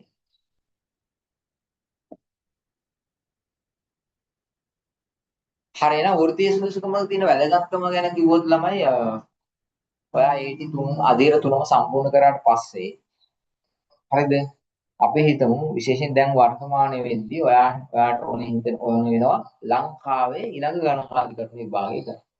ඒතර ඔයාට තියෙනවා ප්‍රධාන ගණනාධිකරණ විභාග දෙකක් ලංකාවේ එකක් CMA ශ්‍රී ලංකා දෙවෙනි එක වරලත් ගණනාධිකරණය කියන නැත්නම් චාර්ටර්ඩ් ඇකවුන්ටන්ට් ඔෆ් ශ්‍රී ලංකා කියන සුදුසුකම් දෙක. CMA ශ්‍රී ලංකාව වලදී හම්බෙන්නේ මොකද්ද? ACMA කියන පදවිය. අර member of AD වගේ ACMA. චාර්ට් කරාම හම්බෙන්නේ ACA. මට තියෙන්නේ ACA. ඉතින් ඔයා මේ විභාග දෙකෙන් එකක් තෝරගන්න ඕන Tamanට ගැලපෙන එකක්. තෝරගෙන ඔයා කරන්න පටන් ගන්න පුළුවන්. අපි දාත්තොත් චාර්ට් කරනවා කියලා ACA ගන්න නම් දැන් තියෙන්නේ level 3යි. මොකද අලුත් සිලබස් රිවිෂන් එකත් එක්ක චාර්ට් එකේ level 3යි තියෙන්නේ. ඒකේ AD සම්පූර්ණ කරාට පස්සේ පළවෙනි level එකේ විෂයන් 4ම නිදහස් වෙනවා. ඒක ලොකු අවස්ථාවක්. තව level 2යි දිනු කරා. ඉතින් level 2 සම්පූර්ණ කරාම ඔයාලට පුළුවන් චාර්ට් account කෙනෙක් වෙන්න. ඉතින් අර මම කියනවා වගේ මේක ලේසි නෑ. නමුත් අමාරුත් නෑ. හැබැයි ඒක යම් අරමුණක් එක්ක දීර්ඝ කාලීනව කරන්න ඕන වැඩ කොටසක්. ඒ වගේම මේ වෘත්තීය සුදුසුකමේදී ඔයාලට අවුරුදු 3ක අත්දැකීම් වෙන්න ඕන. අවුරුදු 3ක අත්දැකීම් ගන්න ඕන. මොකද වෘත්තිකේ පළ ගණකාධිකාරීවරයෙක් චාර්ටර්ඩ් ඇකවුන්ටන්ට් කෙනෙක් බිහි වෙන්න නම් විභාග සම්පූර්ණ කරනවත් එක්ක අවුරුදු 3ක අත්දැකීම් එකතු වෙලා හොඳ වෘත්තිකේ නිර්මාණය වෙනවා. හරිද? ඉතින් ඔයාලට එතනට යන්න පුළුවන් නම් ඔයා ගිහිල්ලා උඩ අත්තක පාක් කළා වෙනවා මේ අපි වගේ ඈ. තේරුණා? ඉතින් මොකද හරි සීමිත ප්‍රමාණයක් ඉන්නේ. සමාජයේ දකින්නේ චාර්ටර්ඩ් ඇකවුන්ටන්ට් කෙනෙක් විදියට. ඔයාට යම් තියෙනවා තත්ත්වයක් සමාජයේ නේද? මේ වෙන තත්ත්වයකට යන්න පුළුවන් නම් හොඳයි. අපි හිතමු ACMA කරනවා නම් එතනදී විභාග අධීර 4ක් තියෙනවා. ඒ අධීර 4 පළවෙනි අධීර නිදහස් වෙනවා සම්පූර්ණයෙන්ම. දෙවෙනි අධීරයේ විෂයන් දෙකක් විතරයි ඔයා කරන්න ඕනේ. දෙවෙනි එකේ අධීරයේ විෂයන් 2යි 3යි 4යි කරාම ගන්න පුළුවන් CMA ශ්‍රී ලංකා සමාජිකත්වය ගන්න. හරි එතනදිත් අවුරුදු 3ක අත්දැකීම් ලබා දෙන්න ඕනේ. මේ ලංකා විභාගනේ අපි තුම AT කරලා වාට එතනින් එහාට UK යන්න ඕනේ. එහෙනම් ACC විභාගය කියලා එකක් CIMA කියලා සීමා කියලා විභාගයක් තියෙනවා UK exam. ඒව පවුන්ස් වලින් කියලා ටික වැඩිපුර වියදම් කරලා වාට ඒක කරන්න පුළුවන්. AT කරාම ඔයාලට ඒකෙත් එයා විභාගවල විෂය නිදහස් වීම කීපයක් හම්බ වෙනවා. ගොඩාක් විස්තර කරන්න දෙයක් නැහැ. එතනින් එහාට තව විභාග ඕන එකක් කරන්න ගියා. දැන් උදාහරණයක් විදිහට AT ඉවර කරාට පස්සේ ඔයාලට පශ්චාත් උපාධි කරන්න පුළුවන්. Ministry of රූනේ. ඒ වගේ අවස්ථාවක් තියෙනවා. ඔයාට AT ඉවර කරාට පස්සේ ඩිග්‍රී එකකට යනවනම් ඩිග්‍රී එකේ විෂය හම්බෙම අවුරුදු වල විෂයන් නිදහස්. ඒ වගේ අවස්ථාවන් ගොඩක් තියෙනවා. මෙහෙමම ගිහිල්ලා ඔක්කොම ඉවර කරලා චාර්ටඩ් ක්වොලිෆයිඩ් වුණා කියමුකෝ. අපි වගේ. ඊට පස්සේ එතනින් එහාට ගොඩාක් තව විභාග ඕන තරම් ටට්ටක් ගාලා ඉවර කරන්න. CPA කැනඩා එක කරන්න ඕන නම් ඒකෙත් මේ ආයතන ළමයි දැන් කතා වෙලානේ තියෙන්නේ. අර AC Chartered Accountant of Sri Lanka විභාග සම්පූර්ණ කරා නම් UK ACCA exam එකේ කරන්න ඕන තාම මොකක්ද? පොඩි එකක් සබ්ජෙක්ට් එකක් වගේ. සීමා exam එකේ case study එක කරන්න. අන්තිම තියෙන case study එක කරන්න. ඒ වගේ මේවා ඇග්‍රි වෙලා තියෙනවා. අපි කියනවා ඒවට pathway එක හදලා තියෙනවා. ඒතර මේවා කම්ප්ලීට් කරගෙන යනවා නම් ළමයි අර පාත් එකක් හදලා තියෙන ලස්සනට මේ ආයතන කතා වෙලා. ඉතින් ඔයාලට මේවා එක වෘත්තීය සුදුසුකමක් ගත්තොත් ඕන තරම් ඒවා ගන්න පුළුවන්. පොඩි දෙයක් විතරයි ඒ තැන්වලදී කරන්න තියෙන්නේ. ඒ කොහේන එකක් ඉතින් අරගෙන අර උඩත් එක පාත් වෙන එක තමයි හොඳ නේ.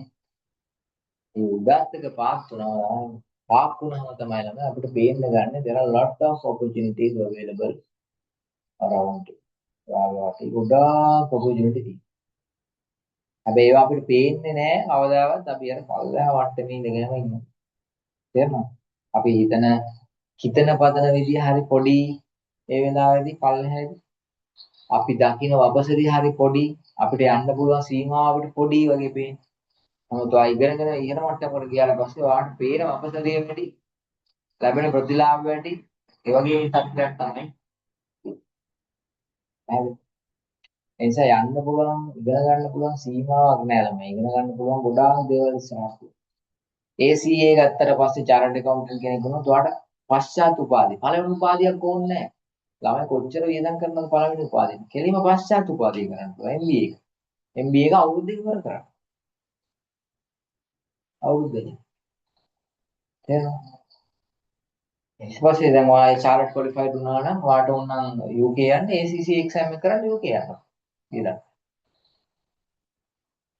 ඒ වගේ අපෝචුනිටි තියෙනවා. හැබැයි ඉගෙන ගන්න ඕන. නැත්තම් ඉතින් ඉගෙන ගත්තොත් තමයි ප්‍රතිලාභ හම්බෙන්නේ.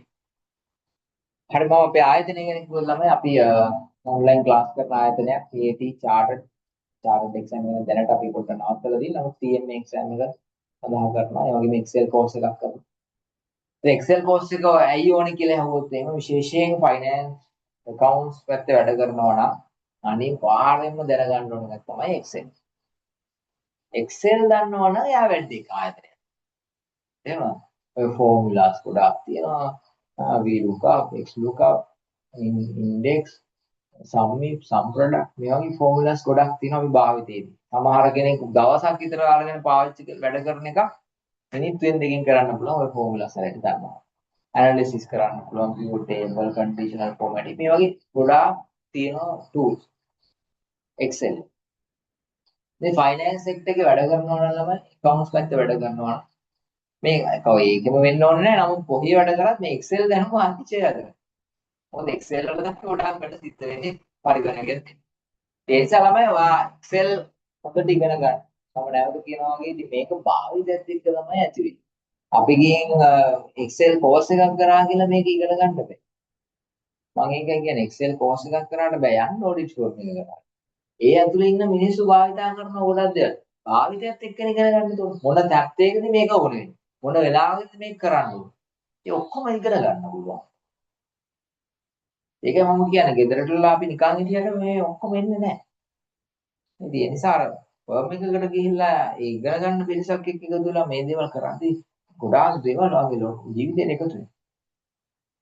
ඉතින් මේ භාවිතයත් එක්ක තමයි මේ Excel දැනුම ඇති වැඩි වෙන්නේ. එතකොට භාවිත කරනවත් එක්කම ඔය ප්‍රශ්න වලට උත්තර හොයන්න ඕන තරම් සෝසස් තියෙනවා. YouTube, Excel ඕන තරම් දේවල් තියෙනවා. ඒවා පාවිච්චි කරලා ඉගෙන ගන්න පුළුවන්. හරි ගැටලු ගත්තොත් එහෙම AT කරන්න මූලික සුදුසුකම් ඔයාලා දන්නවා සාමාන්‍ය පෙළ විෂණ 6ක් සමත් වෙලා තියෙනවා. වෘත්තීය සුදුසුකම තියෙන වැදගත්කම කතා කළා. ලියාපදිංචිය මේ වෙද්දි දැනටමත් AT ආයතනයේ ලියාපදිංචි වෙලා ඉන්න ශිෂ්‍යයෙක් නම් දැන් මම අහගෙන එක ළමෙක් හිටියා එයා AT පළවෙනි කළා. හැබැයි කලේ අවුරුදු 2-3කට කලින් වෙන්න පුළුවන්. AT විභාග ඉවර වෙනකම් ඔයා ඔයාගේ AT සමාජිකත්වය අලුත් කරන්න. තේරුණාද? AT සමාජිකත්වය අලුත් කරන්න ඕනේ. AT විභාග ඉවර කරනකම් අවුරුද්දෙන් අවුරුද්ද අලුත් කරනවා. ඔයාට දෙසැම්බර් මාස විතර ලියුමක් එනවා ලියාපදිංචි අලුත් කරන්න. අලුත් කරේ නැත්නම් තියෙන අනිසි ප්‍රතිපාක මොනවද? අලුත් කරේ නැත්නම් ඒ අදාළ ඊළඟ අවුරුද්ද ළමයි ඔයා AT ආයතනයේ සිස්ටම් පද්ධතියේ බලංගු ශිෂ්‍යයෙක් විදිහට ඉන්නේ නැහැ. ඒ වුණොත් ඔයාලට ගෙදරට එක්සෑම් ඇප්ලිකේෂන් එකක් එන්නේ නැහැ. ඔන්ලයින් එක්සෑම් ඇප්ලයි කරන්න ගිය වෙලාවකදී වාගේ ස්ටුඩන්ට් නම් එක ගැහුවට ඒක වැඩ කරන්නේ නැහැ. ප්‍රශ්න පොඩි. ඒ නිසා AT ආයතනයේ ලියාපදිංචිය මුල් වරට කරගත්තට පස්සේ වසරින් වසර විභාග සම්පූර්ණ කරනකම් ලියාපදිංචි අලුත් කරන්න ඕනේ. මතක තියාගන්න. හරි. ඊට පස්සේ විෂය නිර්දේශ ගැන කතා කරමු. ඒ වගේම AT තුන්වෙනි අධ්‍යයනත් සර් දෙවෙනි එකත් එක කරන්න බැයිද කියලා ඇහුවොත් එහෙම කරන්න බෑ. AT 1 2 ඉවර කරාට පස්සේ තමයි තුන්වෙනි අධ්‍යයන කරන්න පුළුවන්. ලියාපදිංචි අලුත් කිරීම වැදගත්කම මම කිව්වා. විශේෂයෙන් ඔයා දැනටමත් අවුරුදු ගානකට කලින් අවුරුදු 10කට 15කට කලින් ලියාපදිංචි වෙලා තියෙන්නේ. ආයෙ ලියාපදිංචි වෙන්න බෑ. තේරුණාද? දැන් අපිට විවාහ වෙලා වුණනම් ආයෙ විවාහයක් කරගන්න පුළුවන් ඩිවෝර්ස් කරලා නේ ඩිවෝර්ස් වෙලා නේ. නමුත් AT ආයතනෙත් එක්ක ඒ වැඩේ කරන්න බෑ. මුළු ජීවිත කාලෙටම නම් එකපාරයි AT ආයතනෙත් එක්ක විවාහ වෙන්න පුළුවන්. ඊට පස්සේ අර අවුරුද්දෙන් අවුරුද්ද ලියාපදිංචි අලුත් කරන්න ඕනේ භාග සම්පූර්ණ කරන්න. හරි. ලියාපදිංචි අලුත් වෙලා නැත්නම් වසර ගණනාවක් AT ආයතනයට කෝල් කරන් කීයක්ද වා ගෙවන්න ඕන කියලා අහගන්න. ඒ ගාන අඩු කරගන්න මොකද්ද ගන්න ඕන ක්‍රියාමාර්ගය කියලා AT ආයතනෙන් අහන්න. AT ආයතන හැම වෙලෙම ඔයාලා වෙන්නේ උදව් කරන්න බලාගෙන ඉන්න. ඒ නිසා සහනය ලබා දෙනවා. එයා ඒ සහනය අරගෙන අදාළ කීම් කරලා ලියාපදිංචි අලුත් කරනවා. විභාගේ පැවැත්වෙන්නේ අපි ඔන්ලයින් ඉගෙන ගත්තට මේක ෆිසිකල් විභාගයක්. ඒක හරියට O level විභාග වගේම තමයි. එක්සෑම් එකට ඇප්ලයි කරනවා ඔයා ඇඩ්මිෂන් එකක් ඔයාගේ ගෙදරට එනවා ඒක අරගෙන ගිහින් විභාගය ලියනවා. හරි. විභාගයට අයදුම් කරන්න ආකාරය ගත්තොත් එimhe එක්සෑම් ඇප්ලිකේෂන් එක ඔයාට ගෙදරට තමයි එන්නේ. ඉතින් අපෙන් අහන්න එපා සර් ඔයාලා ෆිල් කරලා දෙනවා කියලා නෑ. අපි ෆිල් කරන්නේ නෑ. එහෙම මේ බබාලා වගේ නලවන්න මේ වෘත්තීය අධ්‍යාපනය නෑ.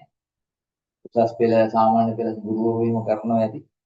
එහෙම අපි කරන්නේ නැහැ. මොකද එහෙම කරන්න ඕනේ නැහැ. මොකද තමන්ගේ දේවල් තමන් කරගන්න පුළුවන් මට්ටමක ඉන්න ළමයි මේ වෙද්දී. බැරි වෙලාවත් විශේෂයෙන් සාමාන්‍ය පෙළෙන් පස්සේ එන ළමයි ඉන්න සමහර වෙලාවට යන කම්පියුටර් එකක් නැහැ. ඒ වගේ වෙලාවකදී අපි උදව් කරනවා. ඒ හැර කොහොමඩත් ඇප්ලිකේෂන් එක ඉන්නේ ගෙදරට ඔයාගේ. ඉතින් ඒක ෆිල් කරන හැටි අපි ඔක්කොම වීඩියෝ එකක් කරලා දානවා. ඉතින් ඒක බලලා ඔයාලට කරන්න පුළුවන්. විභාග ගාස්තු ගත්තොත් විශේෂයෙන් ඉතින් දෙකට 2000 අපි 2700 2900 වගේ ගාණක් වෙයි කියලා හිතනවා මේ ටික ඉතින් එන්න ගාස්තු චුට්ට වැඩි වෙන නිසා එක විෂයකට ආයෙ හා සමාන ප්‍රමාණයක් තමයි ගෙවන්න දෙන්නේ. ඒ වගේ සබ්ජෙක්ට් ගානට ගෙවන්න. පුහුණු ආයතන හොයාගන්න ආකාරය ගැන ඇහුවොත් මට පුහුණු වෙන්න ඕනේ. ඒ නිසා කොහෙද සර් යන්න පුළුවන් කියලා ඇහුවා. සමහර ළමයි ඇවිල්ලා අහනවා සර් අපිට ඔයාලගේ ආයතනයෙම පුහුණුවට දානවද? ඒ වගේ අහන ළමයිනුත් ඉන්නවා. අපේ ආයතනයෙන් පුහුණුවට දාන්නේ නැහැ. අපි දේශන පවත්වන එක තමයි කරන්නේ. නමුත් AT ආයතනයේ ජොබ් බැංක් එකක් තියෙනවා. ඔයාලට පුළුවන් වගේ CV එක එතනට දා. එහෙම නැත්නම් ඉන්ටර්නෙට් වල දැන් ඕන තරම් තියෙනවා. ෆෝම් ඔඩිට් ෆර්ම් එහෙම හොයාගන්න පුළුවන්. නිකමට ගිහින් සර්ච් කරොත් එහෙම ඔඩිට් ෆර්ම් නියර්බයි මේ කියලා ලිස්ට් එකක් එනවා. ගන්න ඒ ලිස්ට් එක. නම්බර්ස් ටික ලියා ගන්න කෝල් එකක් දෙන්න. යන්න ගිහිල්ලා ඉන්ටර්විව් එකකට ෆේස් කරන එකත් වැදගත්. ඒකත් ලොකු අත්දැකීමක්. 10කට 15කට ඉන්ටර්විව් වලට ගියාම ඔයා ඉබේම ඒ අත්දැකීම් එක්ක ඊළඟ එක හොඳට මොකද? පළවෙනි එකේ ෆේල් වෙන්න පුළුවන්, දෙවෙනි එකේ ෆේල් වෙන්න පුළුවන්, 5 පාරක් ෆේල් වුණත්, 10 පාරක් ෆේල් වුණත් තමයි. but in the level ඒකෙදි ඔයාට can do it. හොඳටම කරන්න පුළුවන්. ඉතින් ඒ වගේම විශේෂයෙන් ඉන්ටර්විව් එකට යනකොට විශේෂයෙන් අපි ගාවටත් දෙනවනේ ළමයි. තමන්ගේ self introduction එක කරන්නේත් නැහැ. මෙච්චරට ඉගෙනගෙන. so pathetic නේ? ඉතින් මේ අර self introduction එකවත් හරියට ළමයි පුරුදු වෙලා නැහැ. ඉතින් ලස්සනට structure කරගන්න කොහොමද ඔයාගේ self introduction එක කරන්නේ? කොහොමද මේ මොකද පළවෙනි ප්‍රශ්නේ අහන්නේ please discuss yourself. Go through your resume. please කියලා ඔය අහන ප්‍රශ්නයකදී ඔයා කියන්නේ දිගටම මොකක්ද ඔයාගේ? ඔයාගෙන දිගටම විස්තර කරනවා. ඔයා කියන්නේ කොහොමද? කොතනින්ද පටන් ගන්න? ඔයා කරන ජොබ් එක දැන් මේකයි. මෙතන ඉඳන් මේක තමයි මගේ ජොබ් රෝල් එක. මේක තමයි මගේ සුදුසුකම්. මෙන්න මේ උතන. දැන් ඔයාගෙන් එකපාරට පටන් ගන්නවා. මගේ නම් මේක, මගේ වයස මේකයි, මගේ ඉස්කෝලේ මේකයි, මගේ අම්මා තාත්තා මේවා කරන්නේ. මගේ පවුලේ මෙච්චර. ඒවා ආයතනයට වැදගත් නැහැ. ඒ ඔක්කොම ආයතනයට වැදගත් දේවල්. ඔයා කරන ජොබ් එක මොකක්ද? අර එතනින් තමයි පටන් ගන්නවා. ජොබ් එක මොකක්ද? ඒ ජොබ් එකේ දැන් තියෙන රෝල් මේ responsibilities මොනවාද? ඔයාගේ ඉදිරි achievements මොනවාද? අන්න ඒ වගේ දේවල් තමයි කියන්නේ. එයින් පටන් ගන්න. කොහොමද ස්ට්‍රක්චර් කරගන්නේ කොහොමද මේ දේ? ඒක ටිකක් පොඩ්ඩක් පාඩම් කරලා හුරු වෙලා එතකොට පැටලෙන්නේ නැහැ ලස්සනට කතන්දර ඉන්ටර්විව් එකට බේස් කරගෙන යන්න පුළුවන්. ඔයා ගියාගෙන යනවා. එයාලා. එතනින් එහාට එයාගේ කන්වර්සේෂන් එකත් එක්ක යන්න තියෙනවා. ඉතින් මේව හුරු වෙන්න. මේව හුරු වෙන්නේ නැහැ ළමයි. තමන්ගේ self introduction එකවත් කරන්නේ නැහැ ළමයි ඉන්ටර්විව්ස් වලට ඇවිල්ලා හරි. ඒක හොඳ දෙයක් නෑ නේ. ඒ නිසා මේවා හුරු වෙන්න ඕන තරම් රිසෝස් තියෙන තමන්ගේ උවමනාවේ මේ දේවල් කරන්න. එහෙම නැත්නම් වෙන්නේ ළමයි තමන්ගේ නොසැලකිලිමත්කම නිසා තමන්ට හම්බෙන්න තියෙන අවස්ථාවක් නැති වෙන එකයි වෙන්නේ. තමන් උවමනාවේ මේ දේ කරලා නැති බවනේ පැහැදිලිවම පේන්නේ. නේද? ඉන්ටර්විව් එකට ගියාම හැමදාම අහන ප්‍රශ්න තමයි self introduction. ඒක කියන්නේ කොහොමද ලස්සනට කොහොමද මේ පෙළ ගැස්ම හදාගන්නේ? නැත්නම් සමහරලාට කියාගෙන ළමයි අතර කරනවා. ඉරලා. එහෙම දැන් එයා ඉවර කරලා නිකන් එනවා. එහෙම අවාසි ඒකට. ඔයා එතකොට කමියුනිකේෂන් ස්කිල් එක නැහැ කියන එක පෙන්නනවනේ පැහැදිලිව. ඔයා ගියාගෙන ගිරව වගේ ගියාගෙන යනවා. එතකොට ඉන්ටර්වියු බෝඩ් එකේ ඉන්න කෙනා එයා විශේෂයෙන් CV එකක් අරන් යන්න ඕන. CV එකක් දෙකක් print එකක් අරන් යන්න ඕන. ඔයා හිතන් ඉන්නවා මම CV එක යවලා නැතිනේ එයා CV එක අරන් එයි. ඒ වෙලාවට තවත්. ඇයි එතකොට දැන් එයා CV එක එයා ගාව නැත්තම් එයා ඔයා කියන එක දිහා හොඳට අවධානය යනවා. Even if you made any mistakes ඒක highlight. දැන් අරයට CV එකක් ඔයා අරේ print out එකක් හරි අරගෙන ගිහලා එකක් දෙකක් දෙන්නටම දුන්නාට දුන්නාම so they will go through your CV. එතකොට නා ඔයාට පොඩි කාලයක් තියෙනවා. ඔයා කියන එක යාලා ලොකුවට නෑ නමුත් ඔයා කතා කරගෙන ඔයාලා CV එක බලාගෙන අර දුන්න ප්‍රශ්නයක්. මේවා පොඩ්ඩක් ටැක්ටික්ස් යූස් කරන්න ඕනේ. ඒකත් වැදගත්. මොකද මේ ජර්නි එකේ ළමයි ඔයා ඉගෙන ගන්න ඒටි හරි. ඔයා අත්දැකීම් ගන්නවා ගිහිල්ලා ඔව් හරි. ඉංග්‍රීසි හදා ගන්න ඕනේ. ඔව්. ඒ වගේම මේ ඔක්කොම end of the day you need to demonstrate yourself. You are capable. right? You are capable of doing things කියලා පෙන්නන්න ඕනේ. නේද? ඔයාට අපිව මාකට් කරගත්තේ නැත්තම් කවුද එන්න මාකට්? ඈ? You need to market yourself. කොහෙද මාකට් කරන්න තියෙන එකම තමයි at the interview. ජීවිතේ ඔයාව මාකට් කරන්න. ඔයාව මාකට් කරන්නේ නැත්නම් ඉතින් කවුද ඉතින් මෙතනින් එහාට ඔයාවෙන් මේ පෙනී හිටියේ. මේ ඉතින් ඒක කරන්න තියෙන ඔයා තමයි ඉන්ටර්විව් එකේ. කොච්චර ඔයා දක්ෂද කියලා කටින් ගහන්න තියෙන්නේ. වැඩ කරන්න හම්බෙන්නේ පස්සේනවා. නේ? දැන් ඇත්තටම කටින් ගහන සමහරව වැඩ කරන්න ගියාම පැහැදිලිව. හැබැයි එයාලා ওই තියෙන ටික අල්ලගෙන තමයි වැඩේ කරනවා. හොඳම වැඩකාරයා ඉන්ටර්විව් එකේදී කියලා ඉතින් ගෙදර ඉන්නවා. කොහොම වෙනව අනන්ත. නේද? ඉතින් ඒ නිසා මේ එහෙම තත්යකට යන්න ඕනේ නෑ. ඉන්ටර්විව් එකක් කියලා කියන්නේ මහ ලොකු දෙයක්. ඉතින් ඒකට පුරු වෙන්න. අතිශය වැදගත්. මොකද අර ඔක්කොම හදාගත්තත් වැඩක් නෑ. end of the day අපි හිතමු ඔයා you become a fast finalist. and ඔයාට ඉංග්‍රීසි යම් ප්‍රමාණයක් පුළුවන්. but ඔයා ඉන්ටර්විව් එකකට ගිහලා හරියට බේස් කරේ නැත්නම් opportunity miss වෙනවා. ඒක එතන හරියම මාර ක්‍රිටිකල්. මොකද that's where you need to market. දැන් ඒකට පොඩ්ඩක් ටැලන්ට් එක හදාගන්න ඕන. ප්‍රැක්ටිස් වෙන්න ඕන. කොහොමද ඉන්ට්‍රොඩක්ෂන් එක කරන්නේ? ප්‍රශ්නයක් අහුවාම කොහොමද වෙලා කරන්න උත්තර දෙන්නේ? බය නැතුව.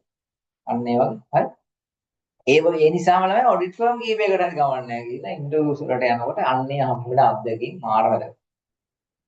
ඒකයි මම කිව්වේ ඉන්ට්‍රස්ට් වලදී ෆේල් වෙන්න පුළුවන් 4 5ක් 6ක්.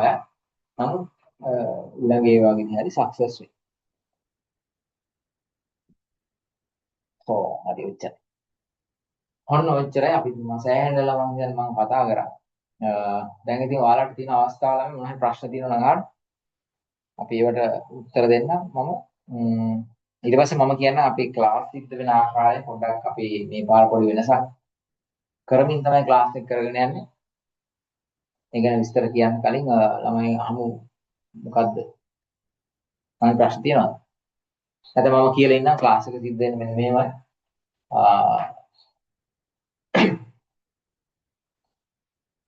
ඔන්ලයින් ක්ලාස් ළමයි කරන්නේ නැහැ. දැන් අපි විශේෂයෙන් දැකපු දෙයක් තමයි අපේ ළමයි ඕන තරම් ප්‍රමාණයක් ඉන්න groups තියෙනවා. දැන් යන AD 2 3 එක ගත්තත් ළමයි ලොකු ප්‍රමාණයක් ඉන්නවා. දැන් උදාහරණයකට AD 3 ළමයි 100 ගණක් ඉන්නවා කියලා. ඒ 100 ගානේ ළමයි 4-5 දෙනෙක් තමයි ඔන්ලයින් ඉන්නේ. අනිත් ඒවා ඔක්කොම උඩ දෙන්නම් බාර. රෙකෝඩින්. එතකොට එකක් තමයි සර්ලත් දිරිමත් වෙන්නේ නැහැ ඔන්ලයින් ක්ලාස් එකට එවැනි අවස්ථාවකදී එන්න. එක. දෙවෙනි එක තමයි ළමයි අපි දැකලා තියෙන දෙයක් තමයි මේක ඔන්ලයින් කරන එකේ ප්‍රතිලාභය. ඒක ළමයි ගන්නවද කියන ප්‍රශ්නේ. ළමයි හිතනවා හැම වෙලේම මට රෙකෝඩින් ඔක්කොම තියෙනවා අන්තිම මොකද. කල් දානවා තමන්ගේ පාඩම් ටික. දෙන්නම් වැඩේ අන්තිමට කියලා රෙකෝඩ් බාර් එකක් වගේ තියාගෙන ඉන්නවා අපේ LMS සිස්ටම් එකේ පිළිවෙලට එක එක chapters වල අපි lessons දාලා තියෙන එක එක පිළිවෙලට. ඉතින් ඒ ටික එකතු වෙනවා කියලා ඔයා දන්නවා අපි මේ වීඩියෝස් රිමූව් කරන්නෙත් නැහැ විභාගය වලනක. ඒක තියෙනවා. ඒකත් ඔයා දැනුවත් ඒ නිසා අන්තිම මොහොත වෙනකොට ළමයි විභාගයට සූදානම් වෙන්නේ. ඒක එච්චර හොඳ තත්ත්වයක් නෙමෙයි අපි ළමයි වෙනුවෙන් මහන්සි වෙලා කරපු lessons.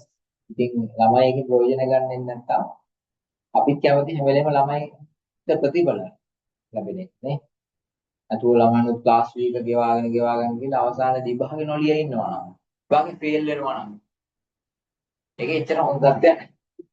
ඉතින් ඒ නිසා අපි පොඩ්ඩක් ක්‍රමවේදය වෙනස් කරා මෙන්න මේ බැච් එකේ පයිලට් ඔපරේෂන් එක වගේ මේ බැච් එකේ අපි ක්‍රමවේද වෙනස් කරනවා වෙනස් කරලා දිනවා මෙන්න මෙහෙම. දැන් අපි ඒටි පළවෙනි එක පටන් ගත්ත ඒ විදිහට. ඒක හොඳයි සක්සස්. එයාලට අපි ස්ටඩි ප්ලෑන් එකක් දෙනවා මාසෙ මුල. ඔයා මෙන්න මේ විෂයන් හතරේ මෙන්න මේ chapters වල මෙච්චර lessons ප්‍රමාණයක් තියෙනවා. ඒ ටික පාඩම් කරන්න ඕන. පාඩම් කරලා අපි මුල් පළවෙනි chapter ඔක්කොම දෙනවා එකපාරම. දීලා ස්ටඩි ප්ලෑන් එක දෙනවා මෙන්න මේ සබ්ජෙක්ට්ස් ටික පාඩම් කරලා තියන්න ඕන. ඔයා මාක් කරලා පාඩම් කරලා ඒකේ විනාඩි ගාණක් ඔයාම ලියන්න ඕනේ හැම ලෙසන් එකේම කොච්චර විනාඩි ගාණක් තිබ්බද කියලා. බොරු කරන්න පුළුවන් අපිට ඔයාලා නමුත් බොරු කරන්නේ නැහැ කියලා අපි හිතනවා. විනාඩි ගාණක් වීඩියෝ එකේ බලලා ලියන්න පුළුවන්. නමුත් අපි කැමති ඔයා වීඩියෝ එක සම්පූර්ණයෙන්ම බලලා අදාළ විනාඩි ගාණක් ලිය. එතන දිනේ ලියන්න පුළුවන් අවසන් කරපු දින ලිය. ඒක අපිට එවන්න. ඒක එව්වට පස්සේ තමයි දෙවෙනි chapters ටික ඔයාලට දෙන්නේ. තේරුණාද? ඉතින් එහෙනම් දෙවෙනි මාසෙ දුවට දෙවෙනි chapters ටික හම්බ වෙනවා. ඉතින් මේක කලින් ඉවර කරගත්තොත් දෙවෙනි chapters ටික ඔයාලට හම්බ. ඒ විදිහට ඔයාගේ හම්බ වෙනවා. ඒ අතරතුර අපි හැම මාසයකට හැම එක සැරයක් අපි live session එකක් කරනවා. කරලා තිබ්බ ගැටලු ටික සාකච්ඡා කරනවා. ඊට අතිරේකව අපි online නව ඉඳලා ගිහලා ආපහු නැවත අදාළ sessions උදාහරණයක් රිවිෂන් කරනවා. ඒ වගේ කරගෙන යන්න තමයි බලාපොරොත්තු වෙන්නේ. ඉතින් මේක කරන්න හේතුව තමයි ළමයි අර ඔන්ලයින් ක්ලාස් එකකට අපිට ක්ලාස් එකකට ළමයි ප්‍රමාණය ඇවිල්ලා වැදගත් නැහැ. නමුත් ඒකෙන් ළමයි ප්‍රයෝජනෙ ගන්න. ඒත් එයාලට හුරු නැත්තම් ක්‍රමවේදයක් අපි මේක හුරු කරවන්න තමයි උත්සාහ කරන්නේ. ඔකට ළමයින්ටත් ඒක වාසියක් සහ අපේ ආයතනයේ පැත්තෙන් ගත්තත් අපි ගත්තොත් උදාහරණයකට සර්ලා සමාන දිරිමත් වෙන්නේ නැහැ. දැන් උදාහරණයක් 100 ගාණක් ඉන්න පන්තික ළමයි 4-5 දෙනෙක් ඔන්ලයින් ක්ලාස් එකට එනවා. ඔන්ලයින් හමුදා. සමහර දවස්වල ගත්තොත් 100 ගාණක් පන්ති ළමයි හිටියත් ළමයි දෙන්නේ තුන් දෙනෙක් තමයි පන්තියේ. තේරෙනවද? ප්‍රශ්න අහන්නේ නැහැ. මුලදී ළමයි එන්නේ සර් ඔන්ලයින් මොෝනේ ප්‍රශ්න අහලා ඕක කොහොමද? මම අපි විශ්වාස කරන්නේ ළමයි ප්‍රශ්න ජීවිතේ දාන්න. දැන් මම අවුරුදු ගාණක් පුරාට විෂය ගණනාවක් කරනවා. අවුල් ප්‍රශ්න. ප්‍රශ්න ඇහින්ද ඉතුරු වෙන්නේ නැහැ අතන මේ ලෙසන්ස් වල හොඳට කියලා දෙනවා. ඒ වගේම ඔයාලට ඒ කමෙන්ට්ස් දාන්න පුළුවන් එහෙම ලෙසන් එකේ මේ LMS සිස්ටම් එකේ මොනවා හරි අඩුපාඩුවක් තියෙනවා නම් ඒ වගේ අදාළම අපි දීලා තියෙන ස්ටඩි ප්ලෑන් එකෙත් ඔයාලට ඒක මාක් කරන්න පුළුවන්. හැමෝම අඩුපාඩු තියෙනවා.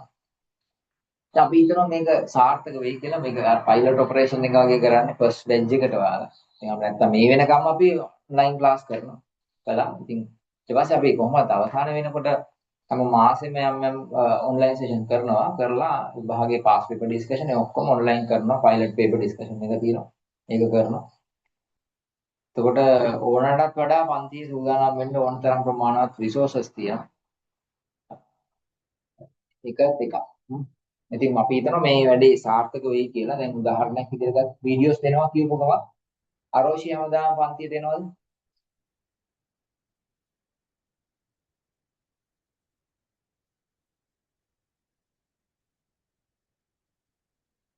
තමයි ඉන්නේ. තේරෙනවද? ඒ වෙලාව වෙන් කරගෙනම මේ වැඩේට එන්නේ නැති වෙන්න පුළුවන්.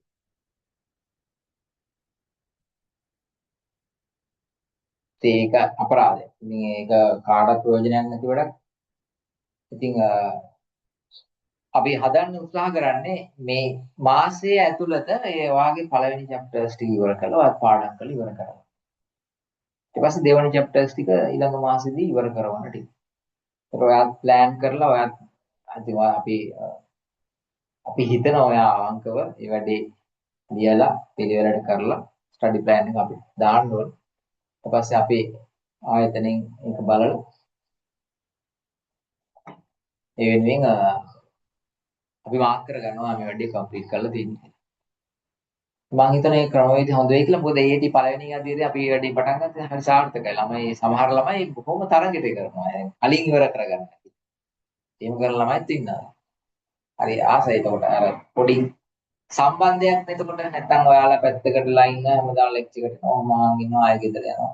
සමහරව ඉන්නේ එනවා සමහරව යනවා. මේ වැඩේ හරියට සිද්ධ වෙනවා කියන එක පේන්නේ. හරි. හරි අපි ප්‍රශ්න තියෙනවා නම් අහමු ප්‍රශ්න අහමු.